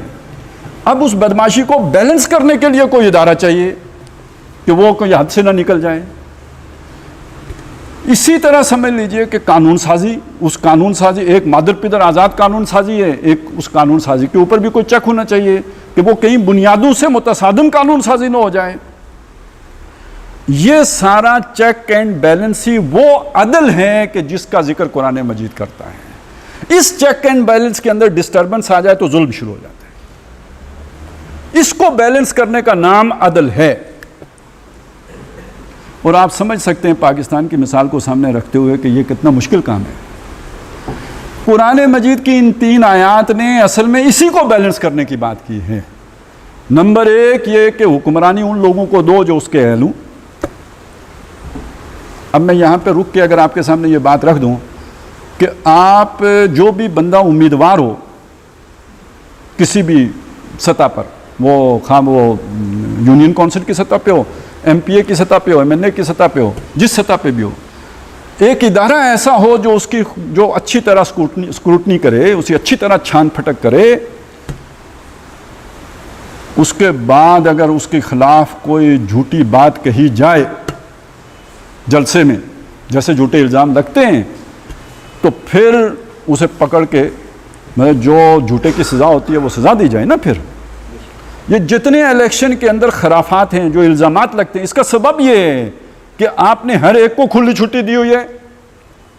اگر پہلے آپ کے جو ادارے ہیں وہ مضبوط ہوں اور وہی بندہ الیکشن میں آئے کہ جس کا کردار بے داغ ہو، اور اس کے کردار کے اوپر اگر کوئی داغ ہو تو اس کے الیکشن میں حصہ لینے پر جو ہے وہ ممنوع ہو، نااہل قرار دے دیا جائے. جیسے کہ جس سے ہماری دشمنی ہوتی ہے اس کو دے دیتے ہیں کہ صرف اتنا جھوٹ کیوں بولا تھا کہ جہاں پہ تم نوکر تھے تنخواہ لی یا نہیں لی، کم از کم اس کا ذکر نہیں کیا. تو قانون تو موجود ہیں، جب ہم دل کرتا ہے تو اس کو اپلائی کرتے ہیں. اگر یہ ہر حال میں اپلائی ہو، لاڈلوں پر بھی اپلائی ہو جائے یہ قانون، تو اس کے بعد پھر اگر کوئی کسی پر الزام لگائے جلسے میں یا پبلکلی تو اس کو آپ منع بھی کر سکتے ہیں. کیونکہ یہ تو ریاست نے دیکھ لیا ہے کہ کوئی غلط آدمی کمپین میں شریک نہیں ہو سکتا. اب کسی کو حق نہیں دیا جا سکتا کہ اس پہ تنقید کرے، اور بالفرض کسی کے ذہن میں کسی کے بارے میں کوئی اس طرح کی معلومات ہیں تو وہ اس ادارے کو کے پاس جائے نا، وہاں جا کے شکایت لگائے. جو غیبت کرنے کا طریقہ ہے تو وہ ادارے میں جا کے غیبت کرے جہاں سے اسے عدل مل سکتا ہے، انصاف مل سکتا ہے. تو پہلی بات تو یہ ہے، یہ اسکروٹنی ہوگی ان عہدوں کے لیے کہ جو پبلک آفس ہولڈ کریں گے، یا بلکہ کہنا چاہیے کہ جن کا انتخاب لوگ کریں گے. اب جو دیگر ادارے ہیں، جو سول سروس کے ادارے ہیں، جو حکومت کے نیچے آتے ہیں، یا جو دوسرے ادارے ہیں ریاست کے ادارے، ان کے اوپر مانیٹرنگ یہ پبلک کے نمائندے کریں گے. پبلک کی طرف سے، امت کی طرف سے کہیں، پبلک نہیں کہہ رہا، نکال دیں پبلک کا لفظ، امت کا لفظ استعمال کرو. یہ کریں گے اب ان کے اوپر ساری نگرانی. ان کو دائیں بائیں ہوں تو ان کا محاسبہ کریں گے. حضرت عمر محاسبہ کرتے تھے, گورنروں کا نہیں کرتے تھے, اپنے جو بھی ریاست کے عہدیدار تھے ان کا کرتے تھے یا نہیں کرتے تھے. اب وہ محاسبہ اصل میں ان حکمرانوں کے ذمہ ہوگا جو پہلے ہی ایک اس عمل سے گزرے کہ ان کی باقاعدہ اداروں نے تحقیقات کر کے ان کو کلیئر قرار دیا, اس کے بعد لوگوں نے ان پر اعتماد کر کے ان کو اپنے مناصب پر فائز کیا. اب ان کے پاس اختیار ہوگا کہ ان سارے لوگوں کے کردار کو ناپیں, تولیں, دیکھیں اور ان کا جائزہ لیں. اب وہ ان کی تعیناتی کریں گے ان تؤدوا الامانات الی اہلھا کی بنیاد پر. یہ ہو گئی دوسری بات. اب تیسری بات یہ ہے کہ یہی جو لوگ آپ نے بھیجے ہیں اپنے نمائندے بنا کر, یہ آپ کی طرف سے آپ کے مسائل کے حل کے لیے قانون سازی کریں گے. جب یہ قانون سازی کریں گے تو ہو سکتا ہے کہ کوئی قانون ایسا بن جائے, اصل میں نیت خراب نہ بھی ہو تو انسان ہے, اس کی صلاحیتیں محدود ہیں, محدود صلاحیتوں کی وجہ سے جب اس کے سامنے کوئی ضرورت پیش آتی ہے تو بعض اوقات ضرورت کے تحت کوئی ایسا کام کر بیٹھتا ہے جو اصل تعلیمات کے خلاف ہوتا ہے. اگر وہ کوئی ایسا قانون بنا لیں کہ جس کے بارے میں کسی شہری کا خیال یہ ہو کہ یہ قرآن و سنت سے متصادم. اب دیکھیے شہری, میں بھی شہری ہوں, ایک شیخ الحدیث بھی شہری ہوگا نا, ایک مفتی اعظم بھی شہری ہے, اس کو آپ نے کوئی اسپیشل ڈیوٹی تو دی ہوئی نہیں ہے, لیکن اس کا ایک علم ہے, ایک ویژن ہے, وہ جانتا ہے کیا اسلام کے مطابق ہے کیا اسلام کے خلاف ہے. اس نے یہ دیکھا کہ بھئی یہ قانون جو بنا ہے یہ تو فلانی حدیث کے خلاف ہے, فلانے فقہ کے اصول کے خلاف ہے, فلانی قرآن کی آیت کے خلاف ہے. تو اب جا کے عوام کے اندر ایک بغاوت پیدا کرنے کی بجائے ایک بہتر جگہ ہے وہ سپریم کورٹ چلا جائے, جا کے وہ وہاں پہ ایک اپنی اپیل دائر کرے کہ جناب یہ قانون جو بنا ہے. اچھا, یہ میں جب سپریم کورٹ کہتا ہوں تو آپ کے ذہن میں اگر ثاقب نثار صاحب آتے ہیں تو میں اپنی ساری بات واپس لے لیتا ہوں. مطلب ہم ایک آئیڈیل صورتحال کو ڈسکس کر رہے ہیں جس میں سپریم کورٹ میں بھی جو یوں سمجھ لیجئے کہ وہ لوگ بیٹھے ہوئے ہیں, جیسے یہ نہیں کہ میں کوئی بہت ہی آئیڈیلسٹک بات کر رہا ہوں. آج بھی امریکہ کی سپریم کورٹ میں جا کے تو آپ تو تسلی رکھ سکتے ہیں نا کہ وہ صحیح فیصلہ کریں گے, تو یہاں بھی ہو سکتا ہے, یہ بات کہہ رہا ہوں. تو یہ والے جو ہے نا ابھی والے کیا نام ہے, مجھے تو نام بھی بھول جاتے ہیں, یہ ثاقب نثار کا نہیں بھولتا, وہ ایک خاص چیز کے ساتھ اس کی مناسبت ہے تو وہ مجھے یاد رہتا ہے, یہ والا بھول جاتا ہے جو ابھی بیٹھے ہوئے, بندیال صاحب. تو ان کی عدالت پر قیاس نہ کیجئے گا, اس عدالت پر قیاس کیجئے جو ہمارے ذہنوں میں کم از کم آج کے دور کے اعتبار سے ایک آئیڈیل عدالت ہو سکتی ہے. تو اب یہ وہ شے ہے کہ آپ کا اور حکومت کا تنازع ہو گیا, یعنی آپ کا اور مقننہ کا جہاں پہ بیٹھ کے قانون سازی ان کے درمیان تنازع پیدا ہو گیا. جب تنازع پیدا ہو گیا تو اب آپ بجائے ایک نیا کربلا سجانے کے اور خون خرابہ کرنے کے اور بغاوت کر کے تو جو ایک یوں سمجھے فساد کھڑا کرنے کے ایک ادارہ بنا ہوا ہے, آپ اس ادارے میں جا کے بات رکھیں, دلائل دیں, ثابت کریں, اور وہ ادارہ آرڈر کرے گا کہ یہ قانون کالعدم ہے. جیسے آج ہو رہا ہے دنیا میں, ایک آئین ہے, اس آئین سے متصادم جب بھی کوئی قانون بنتا ہے تو لوگ سپریم کورٹ چلے جاتے ہیں, اپنے اپنے ملک کی سپریم کورٹ, اور وہ سپریم کورٹ اس قانون کو اگر واقعی آئین کے خلاف ہو تو کالعدم قرار دے دیتی ہے. پاکستان میں یہ کثرت سے ہوتا ہے, باہر کی دنیا میں کم ہوتا ہے. کیوں؟ اس لیے کہ وہ قانون بنانے سے پہلے قانون کے ماہرین سے پوچھ لیتے ہیں یار کہ یہ کہیں متصادم تو نہیں, کیونکہ بعد میں جب اس سے وہ مصیبت بنے گی تو پہلے ہی کیوں نہ پوری طرح تیاری کر کے تو ہم اپنا قانون بنائیں. یہاں پہ ہوتا ہے داؤ لگ گیا تو ٹھیک ہے, کوئی چلا گیا حاجی سیف اللہ تو پھر اس کے بعد جو بھی دیکھیں گے, اور اگر بریف کیس سے کام چل گیا تو پھر تو اچھا ہی ہے, تو نہ ہی چلا تو چلیں, پھر اس کے بعد جا کے کالعدم ہوگا نا, تو کچھ عرصہ تو چلا لیں گے. یہ اپنے ملک کو ایک طرف رکھ لیں, آپ ایک آئیڈیل صورت میں بات کو دیکھیے تو یہ ہے. اچھا, اب اس کو آپ سمجھیں, جب آپ ایک ایسا نقشہ پیش کرتے ہیں جو آج کے سوچنے سمجھنے والے انسان کو لگتا ہے کہ ہاں یار یہ کام تو ہو سکتا ہے, تو پھر اس کے اندر یہ خواہش پیدا ہوتی ہے کہ ہاں, یا اس کے اندر ایک انرجی پیدا ہوتی ہے, یا اس کے اندر ایک طاقت پیدا ہوتی ہے کہ یار اسلام کے غلبے کی کوشش کی جائے, اس کے لیے محنت کی جائے, اس کے لیے جان لگائی جائے. اگر یہ ہو گیا تو یہ ساری نو انسانی کے لیے فائدہ مند ہے, یہ سارے انسانوں کی بھلائی ہو جائے گی اس کے اندر. یہ جو نو انسانی بھٹک رہی ہے اس کو راستہ مل جائے گا. اس سے بھی آگے محمد الرسول اللہ صلی اللہ علیہ وسلم جو رحمت انسانیت کے لیے لے کے آئے ہیں, اس رحمت کا عملی اظہار ہو جائے گا, اور جس ظلم کی چکی میں ساری نو انسانی پس رہی ہے اس سے اسے نجات مل جائے گی.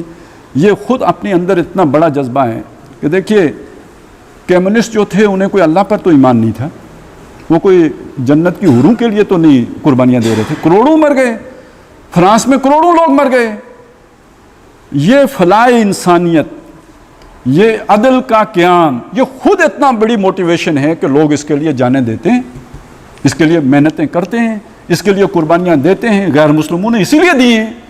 تو آج اگر ہمیں یہ سمجھ آ جائے، اور سچی بات یہ ہے کہ چونکہ ہم خود بھی نہیں مطمئن کہ ہمارا دین کے اندر اتنی وسعت ہے، لہٰذا ہمارے اندر اتنی ایکٹیویٹی بھی نہیں ہے، اتنی سرگرمی بھی نہیں ہے، اتنا ڈائنمزم بھی نہیں ہے، وجہ اصل یہ ہے کہ ہم خود کنونس نہیں ہیں۔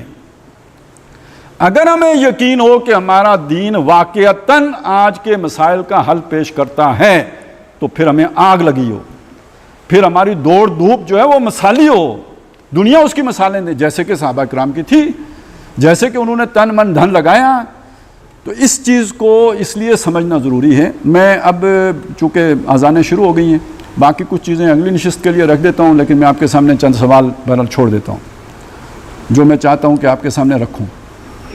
ایک مسئلہ یہ ہے کہ یہ ہم نے غور کرنا ہے کہ دین کی اگر فکر یہی تھی، دین اگر یہی تھا، تو کربلا کے بعد ہمیں کیوں نہیں یاد رہا؟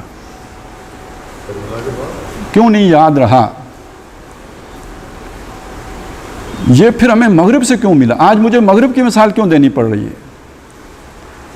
دین اگر یہی تھا تو سلطنت عثمانیہ کیا تھی؟ سلطنت بنو امیہ کیا تھی؟ سلطنت بنو عباس کیا تھی؟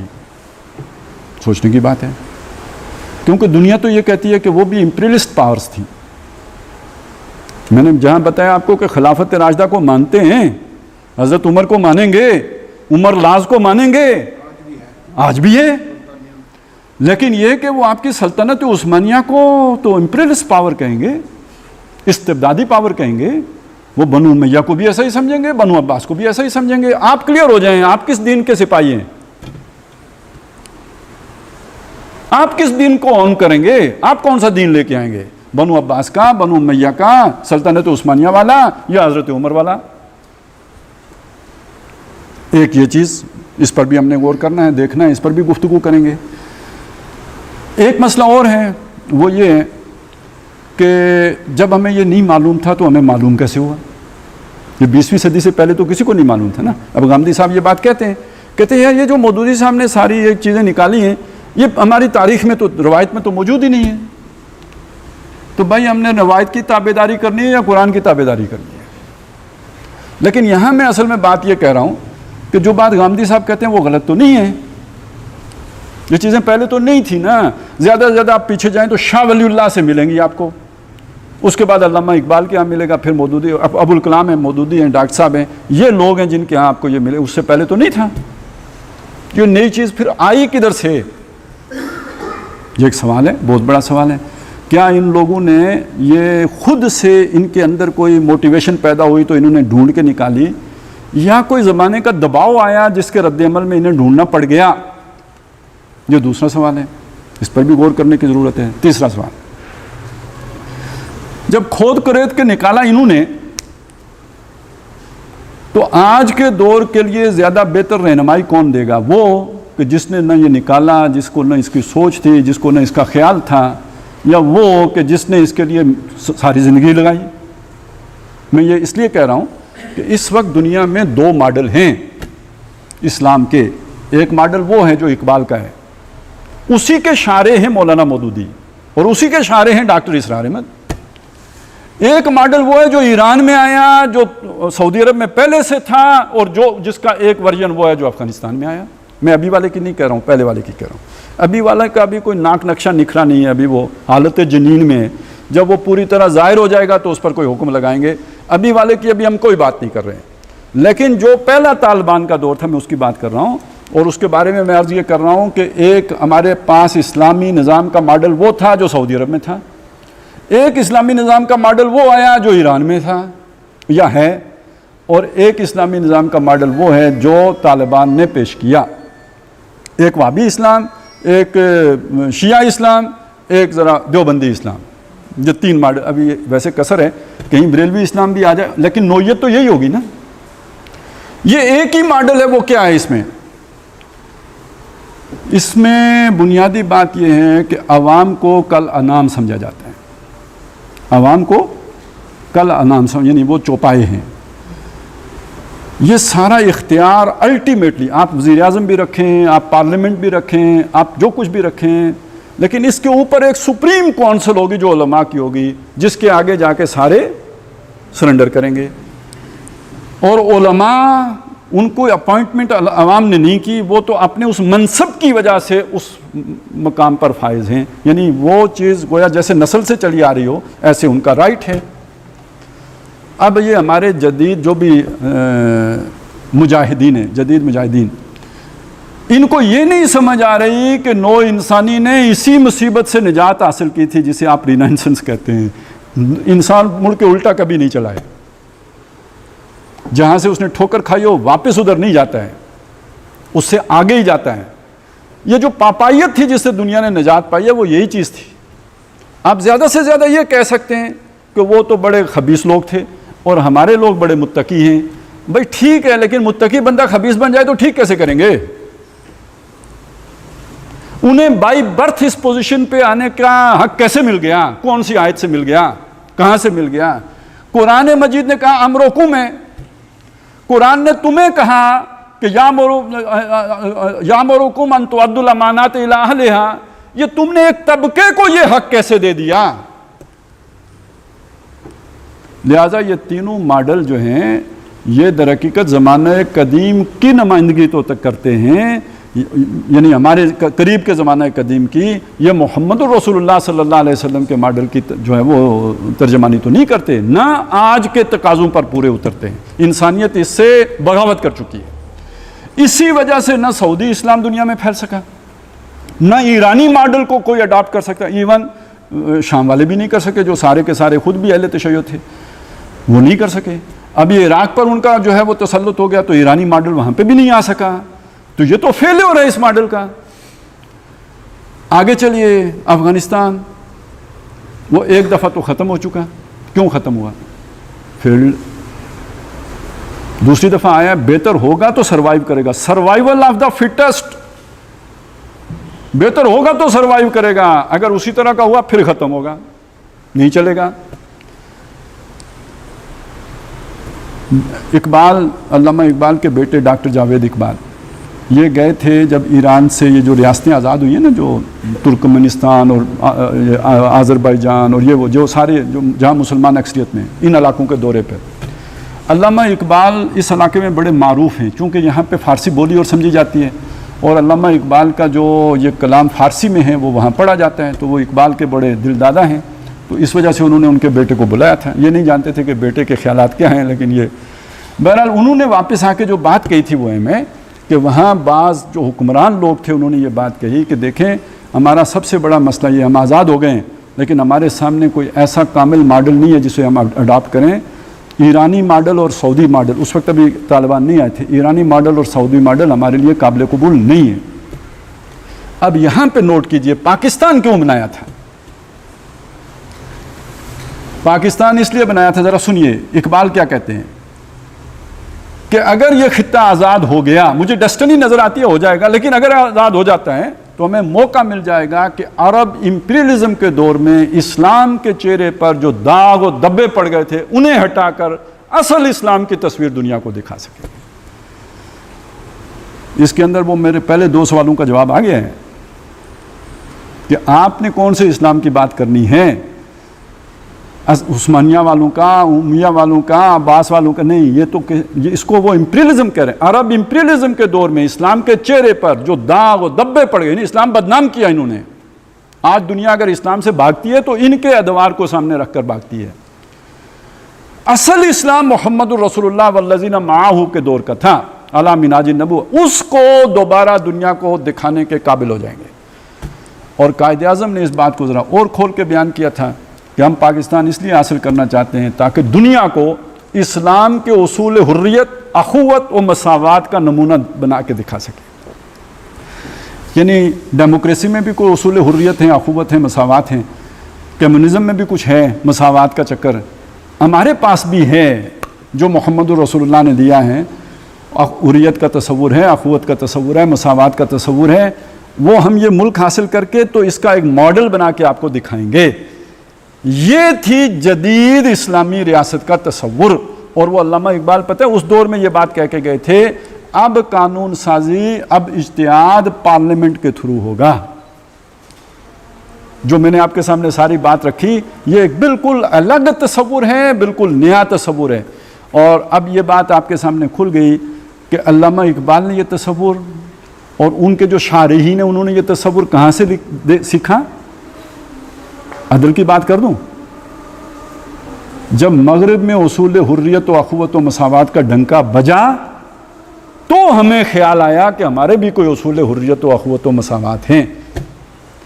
جب مغرب وہاں پہ اپنی محنت سے پہنچا تو اس کے بعد خیال آیا ہمیں کہ ہمارا بھی کوئی نظام حیات ہے جو کل روئے زندگی کے اوپر، جو کل نظام زندگی کے اوپر اپنا غلبہ چاہتا ہے.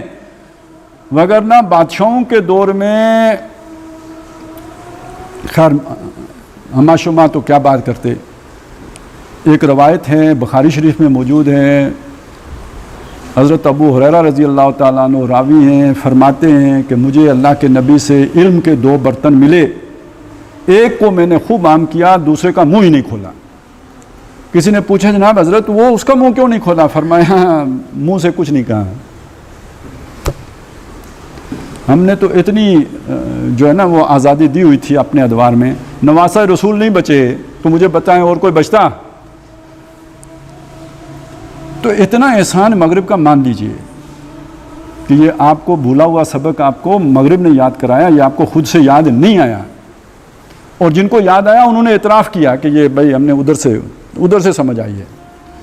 اب یہاں ایک اور سوال کھڑا ہو گیا، اور یہ جو ہمارے روایتی حلقہ ہے اس کی طرف سے یہ سوال آتا ہے، بلکہ یہ کہ اعتراض آتا ہے، بلکہ الزام آتا ہے کہ علامہ اقبال جدیدیت پسند تھے، بلکہ یہ کہ مغرب سے بڑے مروب تھے. روب مطلب جیسے سر سید احمد خان مروب تھے تو یہ بھی مروب تھے، مولانا مودودی بڑے مروب تھے، ڈاکٹر اسرار احمد بھی جدیدیت زدہ تھے. یہ سارے مروب لوگ ہیں. تو اس بات کو سمجھ لیجئے، مولانا مودودی وہ شخصیت ہیں جنہوں نے پردہ نام کی کتاب لکھی ہے، وہ ہیں جنہوں نے سود کی حرمت پہ کتاب لکھی ہے. سود وہ شے ہے کہ جس کے آگے تقی عثمانی صاحب بھی اسلامائزیشن کر کے تو اس کو مچھلیاں ہفتے کے دن پکڑنے کا راستہ نکال کے کھڑے ہیں. مودودی صاحب نے یہ کام تو نہیں کیا ہے. پھر بھی گلہ یہ ہے کہ مودودی صاحب مروب تھے. پردے کے اوپر جو موقف مودودی صاحب نے اختیار کیا اس سطح کا پردہ آپ کو شاید بڑے بڑے جغادریوں کے ہاں بھی نہیں ملے گا. اس پر ڈاکٹر صاحب نے بھی ساری زندگی عمل کیا ہے. تو مغرب کا تو سب سے جو مروب ہوگا تو سب سے پہلے تو وہاں جو شے ہے وہ ہے ہی بے حیائی، بے پردگی. میں نے آپ کو 2 مثالیں بتا دی. اچھا اگر کوئی متاثر ہوتا تو اسے اسلام کا چمپئن بننے کی کیا ضرورت تھی؟ دماغ پاس ہے، کرائے پہ دے کر ایک جنت ارضی میں بھی سجا سکتا ہوں. اگر مولانا کوثر نیازی وزیر بن سکتے ہیں تو ان سے تو بہت زیادہ قابلیت مولانا مودودی رکھتے تھے، وہ بھی کچھ بن گئے ہوتے. اگر سلمان رشدی مغرب کا جو ہے وہ ڈارلنگ ہو سکتا ہے، لکھ سکتا ہے، اس کو کچھ نہ کچھ تو مطلب مقام مل ہی جاتا ہے. یہ بڑا جو ہے نا ایک کج خیال ہے، بہت گھٹیا خیال ہے بلکہ کہ یہ لوگ جو ہے وہ مغرب سے مروب تھے. علامہ اقبال مروب تھے. جو کہتا ہے وہی تیرے زمانے کا امام برحق جو تجھے حاضر و موجود سے بیزار کرے، وہ مروب ہے. جو کہتا ہے کہ جزبہ قرآن زیغمی روبائی است، فقر قرآن اصل شہنشاہی است، فقر قرآن اختلاط ذکر و فکر کامل نہ دیدم جزبہ ذکر. تو پہلے تو اس سوء ظن سے نکلے نا کہ یہ لوگ جو ہے وہ مغرب سے مروب تھے، جنہوں نے مغرب کی آنکھوں میں آنکھیں ڈال کے بات کی ہے. جب آپ کے بزرگ یہ کہتے تھے کہ انگریز کے ساتھ چھیڑخانی نہیں کرنی چاہیے، اس نے ہمیں نماز روزے کی اجازت دی ہوئی ہے، اتنا سارا اسلام پہ جب آپ راضی تھے، اور وہ کہہ رہے تھے کہ ملا کو جو ہند میں سجدے کی اجازت ناداں یہ سمجھتا ہے کہ اسلام ہے آزاد، ان پہ یہ الزام کہ جناب وہ مروب ہیں. تو مروبیت کی بات نہیں ہے، یہ آج کے دور کا تقاضا ہے. اس کے بغیر آپ جیسے اپنے گھر میں بیٹھ کے بسم اللہ کے گنبد میں اسلام کی باتیں تو کر سکتے ہیں، وہ قابل عمل نہیں ہو سکتی. اس کا عملی نقشہ اسی صورت میں پیش ہو سکتا ہے، اور وہ پوری دنیا اس پر آ جائے، اس کے قریب ہو جائے، تو وہ تو تبھی ممکن ہے کہ دنیا کی سوچوں کے قریب ہو. اور آخری بات اس میں یہ بھی آپ کے سامنے رکھ دوں، بات سمجھانے کے لیے جو ابلاغ ہوتا ہے، تبلیغ، بات دوسرے تک پہنچے، اس کے لیے اللہ تعالیٰ بھی لوگوں کی ذہنی سطح پر آتا ہے۔ آپ سوچیں، اللہ تعالیٰ نے قرآن عربی میں کیوں اتارا؟ لوگوں کی زبان عربی تھی نا، جو مخاطب ہیں ان کی زبان عربی تھی۔ اچھا، انہیں سمجھایا کیسے؟ مثالیں دے کر۔ کون سی مثالیں؟ جو ان کو معلوم تھی۔ اگر ان کو وہ مثالیں دیتے جو آج مجھے اور آپ کو معلوم ہیں، بلیک ہول کی مثال دیتے ہیں، تو انہیں سمجھ آتا۔ اور اللہ نہیں جانتا تھا بلیک ہول کو، تو کیوں نہیں بلیک ہول کی مثال دی؟ مچھر کی کیوں دے دی؟ مکھی کی کیوں دے دی؟ بھائی جس چیز سے وہ واقف ہے وہ چیز ان سے بات آگے چلے گی نا، سمجھائی جائے گی۔ معلوم سے نامعلوم کا تعارف کرایا جائے گا۔ لہٰذا اگر کوئی یہ کہتا ہے نا اسلامی جمہوریت، تو اس کا یہ مطلب نہیں ہوتا کہ وہ جمہوریت سے متاثر ہو گئے۔ اس کا مطلب یہ ہے کہ جمہوریت وہ شے ہے جو لوگوں کو معلوم ہے، لوگ اس کے گن گاتے ہیں، لوگ اس سے بہت اچھی طرح واقف ہیں۔ ان کو یہ بتایا گیا کہ اس کے اندر بس اتنی تبدیلی کر لو گے، یہ لمٹس قبول کر لو گے تو یہ اسلامی ہو جائے گی۔ اس کے لیے کوئی بہت بڑا کھکھیڑ مول لینے کی ضرورت نہیں ہے۔ اگر کسی کو یہ اصطلاح پسند نہیں ہے تو وہ بے شک خلافت کر لے، لیکن خلافت کون سی؟ اب دیکھیے یہاں پہ سن لیجئے، ایک خلافت وہ ہے جو اہل تشیع کی ہے، وہ امامت ہے، وہ امام چنیدہ ہوتا ہے۔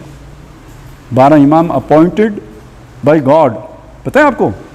یہ تصور نہیں ہے جو ہمارا تصور، ان کا اپنا۔ یہ 12 اماموں کا تو کیا تصور ہے؟ 11 امام وہ ہیں جو مامور من اللہ، یعنی اپوائنٹڈ ہے اللہ کی طرف سے۔ 12واں بھی اپوائنٹڈ ہے، ابھی وہ غار میں ہے، جب نکلے گا تو وہ خلیفہ ہے۔ تو اپوائنٹ کس نے کیا اس کو؟ اللہ نے۔ تو ہمارا تو اس میں کوئی دخل ہی نہیں ہے، وہ اتوں آئے گا جیسے پہلے نبی آتے تھے۔ ادھر ہمارا تصور کیا ہے؟ اللہ نے نبی صلی اللہ علیہ وسلم کو تو اپوائنٹ کیا تھا، اس کے بعد کسی فرد کو اپوائنٹ نہیں کیا، اور نبی صلی اللہ علیہ وسلم خود بھی کسی کو اپوائنٹ کر کے نہیں گئے۔ بعد میں اپوائنٹمنٹ کس نے کی ہے؟ امت کے نمائندوں نے کی ہے۔ وہ جنہیں آپ کہتے ہیں نا اولو الامر، یا جنہیں کہتے ہیں اصحاب حل و عقد، وہ کون تھے؟ وہ امت کے جو نمائندے تھے۔ وہ نمائندے کون ہوتے تھے؟ بھئی میرا ایک ٹرائب ہے، قبیلہ ہے، اس قبیلے کا جو چیف ہے وہ میرا نمائندہ ہے اور تا حیات ہے، ہمیشہ ہے۔ وہ جب بھی جو بات کرے گا وہ میری بات ہوگی۔ ایسا ہی تھا نا، میں نے اس پر امین کہنی ہے۔ وہ اگر ابو بکر کو ووٹ دے کے آ گیا ہے، وہ میرا بھی ووٹ ہے، کیونکہ اس کو میں نے بنایا ہوا ہے، میں اسے قبول کرتا ہوں۔ اس کے بعد اگر ہم یہ اختیار کسی باڈی کو دے دیں تو اصل میں ہم خلافت کا اختیار اس کو دے رہے ہیں، یعنی پھر میں اور آپ کوئی شے نہیں ہے۔ یعنی جو حق محمد رسول اللہ امت کو دے گئے ہیں وہ حق ہم علماء کو دے دیں کہ وہ جس کو بنا دیں وہ ہمارے نمائندے ہیں۔ بھائی وہ تو ہمارے نمائندے نہیں ہیں، تو پھر علماء کو دے دیں۔ تو کوئی کہے گا یار علماء کو کیوں دیتے ہو؟ کور کمانڈرز کو دے دو، وہ تو خیر طاقتور بھی ہیں، قوی بھی ہیں، امین ہیں یا نہیں ہیں، ڈنڈے والے تو ہیں نا، تو پھر وہ کیوں نہ؟ تو بھائی نہ یہ کور کمانڈرز کا حق ہے کہ وہ خلیفہ کا تعین کریں، نہ یہ علماء کا حق ہے کہ وہ خلیفہ کا تعین کریں، یہ عوام کے نمائندوں کا حق ہے کہ وہ ان کا تعین کریں گے جیسے کہ پہلے کیا کرتے تھے۔ البتہ پہلے عوام کے نمائندے وہ ہوتے تھے جو نیچرل، یعنی قبیلے کا جو سربراہ ہے۔ اب قبیلے ہی ختم، یہاں چودھری بھی ہیں، یہاں پہ راجے بھی ہیں، یہاں پہ عباسی بھی ہیں، یہاں پہ سدن بھی ہیں، لیکن نہ سدنوں کا کوئی چیف ہے تو نہ راجپوتوں کا کوئی چیف ہے۔ اب وہ ڈسپلن تو ختم ہو چکے ہیں، ایک آرگنائزڈ قبیلہ تو اب باقی نہیں ہے جیسے اس دور میں تھا۔ اب اس کی جگہ پہ سیاسی پارٹیاں آ گئی ہیں۔ ہمارے ہاں دانشور گزرے ہیں امیر گل صاحب جیسے، جنہوں نے کہا اسلام میں تو بس ایک ہی سیاسی پارٹی ہوتی ہے۔ بھئی ایک ہی سیاسی پارٹی ہوتی ہے تو یہ اوس اور خزرج کیا تھے؟ یہ مہاجر اور انصار کیا تھے؟ ان کے درمیان کیا اختلاف نہیں ہوتے تھے؟ ان کے علیحدہ علیحدہ نمائندے نہیں ہوتے تھے؟ ان کے ریپرزنٹیٹیو نہیں ہوتے تھے؟ اصحاب حل و عقد میں علیحدہ اوس کا علیحدہ اور خزرج کا علیحدہ نہیں ہوتا تھا؟ تو یہ چیزیں سمجھ لیجئے کہ وہی معاشرہ جو قدیم زمانے میں تھا اس کی ٹرانسفارمیشن ہوئی ہے جدید دور میں، اور پہلے قبیلوں کا جو نظم تھا، ڈسپلن تھا، وہ ٹوٹ چکا ہے۔ اب اس کی جگہ پہ ایک نیا ادارہ وجود میں آ چکا ہے جسے آپ سیاسی پارٹی کہتے ہیں۔ یہ اسی قبیلے کی جدید فارم ہے اور اس سے ایڈوانس فارم ہے، ایوالوڈ فارم ہے، اس لیے کہ آپ جس قبیلے میں ہیں اس میں ہیں، خونی تعلق کی بنیاد پر۔ آپ اپنا قبیلہ نہیں بدل سکتے، آپ اپنا نسب نہیں چینج کر سکتے۔ وہ قبیلہ گمراہ ہے، تو آپ کو اس کے ساتھ کشتی لڑنی پڑے گی، اس سے نکلنا پڑے گا، ایک نئی یعنی ایک آئیڈیالوجیکل پارٹی میں آنا پڑے گا، اس پر وہ آپ کو سارا قبیلہ وہی کرے گا جو مکے میں ہوتا تھا لوگوں کے ساتھ جو ایمان لاتے تھے. تو گویا اس وقت قبیلے کی حیثیت ایک پوری اسٹیٹ والی تھی، جو آج ریاست کی حیثیت ہے وہ قبیلے کی حیثیت تھی. پروٹیکشن آپ کو قبیلہ دیتا تھا، ریاست تو اس طرح کی تھی نہیں جو پروٹیکشن دے. جتنی بھی آپ کو پروٹیکشن ملتی تھی وہ آپ کے قبیلے کی طرف سے ملتی تھی. آج اس کی جگہ پہ سب سے منظم ادارہ کون سا بن گیا؟ ریاست کا بن گیا. اس ریاست کے نیچے جو سیاسی پارٹیوں کے ادارے بنے ہیں یہ اس سے ایڈوانس کیوں ہیں؟ آپ انہیں بدل سکتے ہیں. آپ کو یہ پارٹی اچھی نہیں لگی، اس کی پالیسی سے آپ کو اختلاف ہو گیا، اسے چھوڑیں، اس پارٹی میں چلے جائیں. تو گویا آزادی پہلے سے بڑھ گئی ہے، آپ ادھر سے ادھر بھی جا سکتے ہیں، ادھر سے ادھر بھی آ سکتے ہیں. ہاں، جب آپ کسی پارٹی کو نمائندگی کر رہے ہوں تو پھر آپ ڈی سیٹ ہو جائیں گے. اگر وہ تو ابھی تازہ ہوا ہے نا، آپ کو پتہ چلا ہے، تو ڈی سیٹ ہو جائیں گے اگر آپ اس پارٹی پالیسی سے ہٹ کر جائیں گے. اس لیے کہ وہ پارٹی کا ایک پروگرام تھا، اس پروگرام کو لوگوں نے ووٹ دیا، تو اس کے نمائندے اگر اس سے ہٹ گئے تو گویا وہ لوگوں کا اعتماد اب کھو بیٹھے ہیں، واپس جائیں، جا کے اعتماد لے کے واپس آئیں. تو یہ اس سے ایڈوانس اور ایوارڈ صورت ہے. اب بس یہ ہے کہ اس کو آپ یہ نہ سمجھیں کہ یہ خود سارا کچھ کفر ہے. کفر اس کے اندر کیا ہے؟ جب آپ اسے جوڑ دیتے ہیں حکمرانی کے ساتھ. حکمرانی کیا تھی؟ نمرود ہے، بادشاہ ہے، فرعون ہے، بادشاہ ہے. دونوں کا دعویٰ کیا ہے؟ میرا حکم چلے گا. داؤد علیہ السلام کیا ہیں؟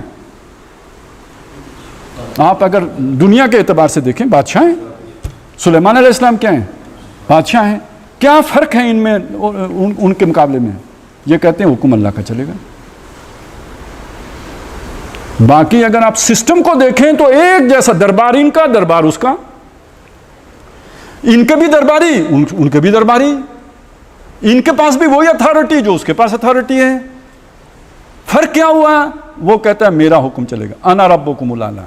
یہ کہتے ہیں نہیں، ہم تو اللہ کے حکم کے مطابق فیصلہ کریں گے. یہ خلیفہ ہو گئے، وہ بادشاہ ہو گیا، وہ ڈکٹیٹر ہو گیا.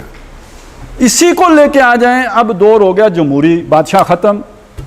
اب چلی گئی وہی حکمرانی جو نمرود کے پاس تھی، جو فرعون کے پاس تھی، وہ عوام کے پاس چلی گئی. تقسیم ہو گئی، عوامی حاکمیت ہو گئی. پہلے شخصی حاکمیت تھی، اب عوامی حاکمیت ہو گئی. وہ کل بھی کفر تھا، وہ آج بھی کفر ہے. وہی شخصی حاکمیت جب شخصی خلافت تھی تو جاری و ساری تھی، لیکن اس کے ساتھ نبوت تھی، معصومیت تھی. یعنی معمور من اللہ بھی تھے، وہ لوگوں نے نہیں بنائے، اللہ نے بنائے تھے. اور دوسری بات یہ تھی کہ اللہ نے پروٹیکشن دی ہوئی تھی، معصوم عن الخطا تھے، غلطی کرتے ہی نہیں تھے، بالکل سیدھے چلتے تھے صراط مستقیم پر. اس لیے مطاع مطلق تھے، ابسولوٹ ان کی اوبیڈینس ہوگی. یہ تین چیزیں تھیں ان کے ساتھ. نبوت ختم ہو گئی، اب اللہ کی طرف سے معمولیت ختم ہو گئی، اب حفاظت ختم ہو گئی فرد کی، اور اس کے ساتھ جس کا نتیجہ یہ ہے لا طاعت لمخلوق فی معصیت الخالق. اب اس کی اطاعت مطلق نہیں ہوگی. ایران والا یا شیعہ اگر کوئی امام بن جائے گا، اس کی اطاعت بھی مطلق ہوگی، جو حکم دے گا وہ ماننا پڑے گا، کیونکہ وہ مامور من اللہ ہے. اللہ کے خلیفہ کا آپ کیسے انکار کر سکتے ہو؟ لیکن یہ والا جو ہے یہ اللہ کا خلیفہ نہیں ہے، یہ مسلمانوں کا خلیفہ ہے. یار اتنا بڑا فرق ہے. محمد الرسول اللہ، حضرت داؤد علیہ السلام، حضرت سلیمان علیہ السلام خلیفۃ اللہ فی الارض ہیں. حضرت ابو بکر نے تو خود یہ نہیں کہا کہ میں اللہ کا خلیفہ ہوں، انہوں نے یہ کہا کہ میں خلیفۃ رسول اللہ، اللہ کے رسول کا خلیفہ ہوں. یہ پہلی بات تھی. بعد میں جب حضرت عمر آئے تو انہوں نے شروع میں تو یہی کہا انا خلیفۃ خلیفۃ رسول اللہ، میں اللہ کے رسول کے خلیفہ کا خلیفہ ہوں. لیکن اس پہ اب سوال کھڑا ہو گیا کہ اس کے بعد والا کیا کہے گا، اس کے بعد والا کیا کہے گا. یہ تو بہت لمبی لائن لگ جائے گی. تو جب سوال کھڑا ہوتا ہے تو علم آگے بڑھتا ہے. اب جس بات پر امت کا اجماع ہوا وہ یہ کہ یہ خلیفۃ اللہ نہیں، خلیفۃ الرسول نہیں، یہ خلیفۃ المسلمین ہے. کیوں؟ اپوائنٹنگ اتھارٹی مسلمان ہے، یہ مسلمانوں نے چن کے بنایا ہے، لہٰذا یہ اللہ کا خلیفہ نہیں. اللہ کی خلافت محمد الرسول اللہ کے بعد منتقل ہوئی مسلمانوں کو. مسلمانوں نے اپنے میں سے ایک کو اپنا نمائندہ بنا لیا، اب یہ مسلمانوں کا خلیفہ ہے. اس چیز کو سمجھ لیجئے کہ یہ زمین آسمان کا فرق ہے اس میں. اور جو مغربی جمہوریت ہے وہاں پہ حکمرانی کا تصور ہے، جیسے نمرود اور فرعون تھے.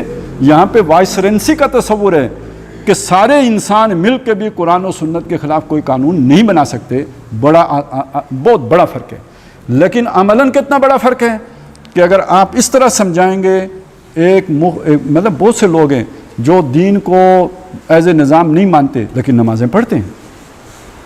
آپ اور مجھ سے بہتر مسلمان ہیں، سچ بولیں گے، اپنے پروفیشن میں بالکل کھڑے ہوں گے، لیکن وہ یہ سمجھتے ہیں کہ اسلام کوئی کامل نظام حیات نہیں ہے. کیوں؟ کہ وہ جب آپ ان کے سامنے ماڈل وہ رکھتے ہیں جو آپ آج قابل عمل ہی نہیں ہے تو وہ اسے کیسے مانیں. لیکن آپ میری یہ بات اگر تسلی سے سمجھ لیں یا مزید اس کو سمجھنے کے لیے اس لٹریچر کا مطالعہ کریں جو ڈاکٹر اسرار احمد اور مولانا مودودی نے دیا ہے، تو اس کے بعد آپ اس قابل ہوں گے کہ ایک ایسے مسلمان کو بھی قائل کر سکیں کہ جو اگر اللہ رسول کا جو ہے نا وفادار ہے تو وہ بھی سمجھے گا کہ ہاں یار یہ تو اس پر تو عمل ہو سکتا ہے، یہ قابل عمل ہیں، آج کے دور کی ضرورت پوری کر سکتا ہے، اس کے اندر موٹیویشن ہو سکتا ہے آپ سے بڑھ کر پیدا ہو جائے. تو یہ اس کی اہمیت ہے کہ یہ ایک قابل عمل شے ہے. وہ ایک نری مطلب کتابی چیز ہے، کتابوں سے ڈرائیو کر کے لوگوں کے سامنے رکھ دینے والی شے ہے، قابل عمل نہیں ہے، آج کے دور میں اس پہ عمل نہیں ہو سکتا. اس لیے ہم یہ کسی کی خاص محبت میں یہ بات نہیں کر رہے کہ یار مودودی صاحب کی مان لو یا ڈاکٹر صاحب کی مان لو کیونکہ ان سے ہمیں بڑی محبت ہے. یہ مسئلہ نہیں ہے. مسئلہ یہ ہے کہ یہ اسلام کا فائدہ اس میں ہے، تبھی اسلام آگے بڑھ سکتا ہے، تبھی وہ عملی صورت میں جو ہے وہ اپنا کوئی صورت گری کر سکتا ہے اگر ہم اس رخ پر لوگوں کو قائل کرنے کی کوشش کریں گے.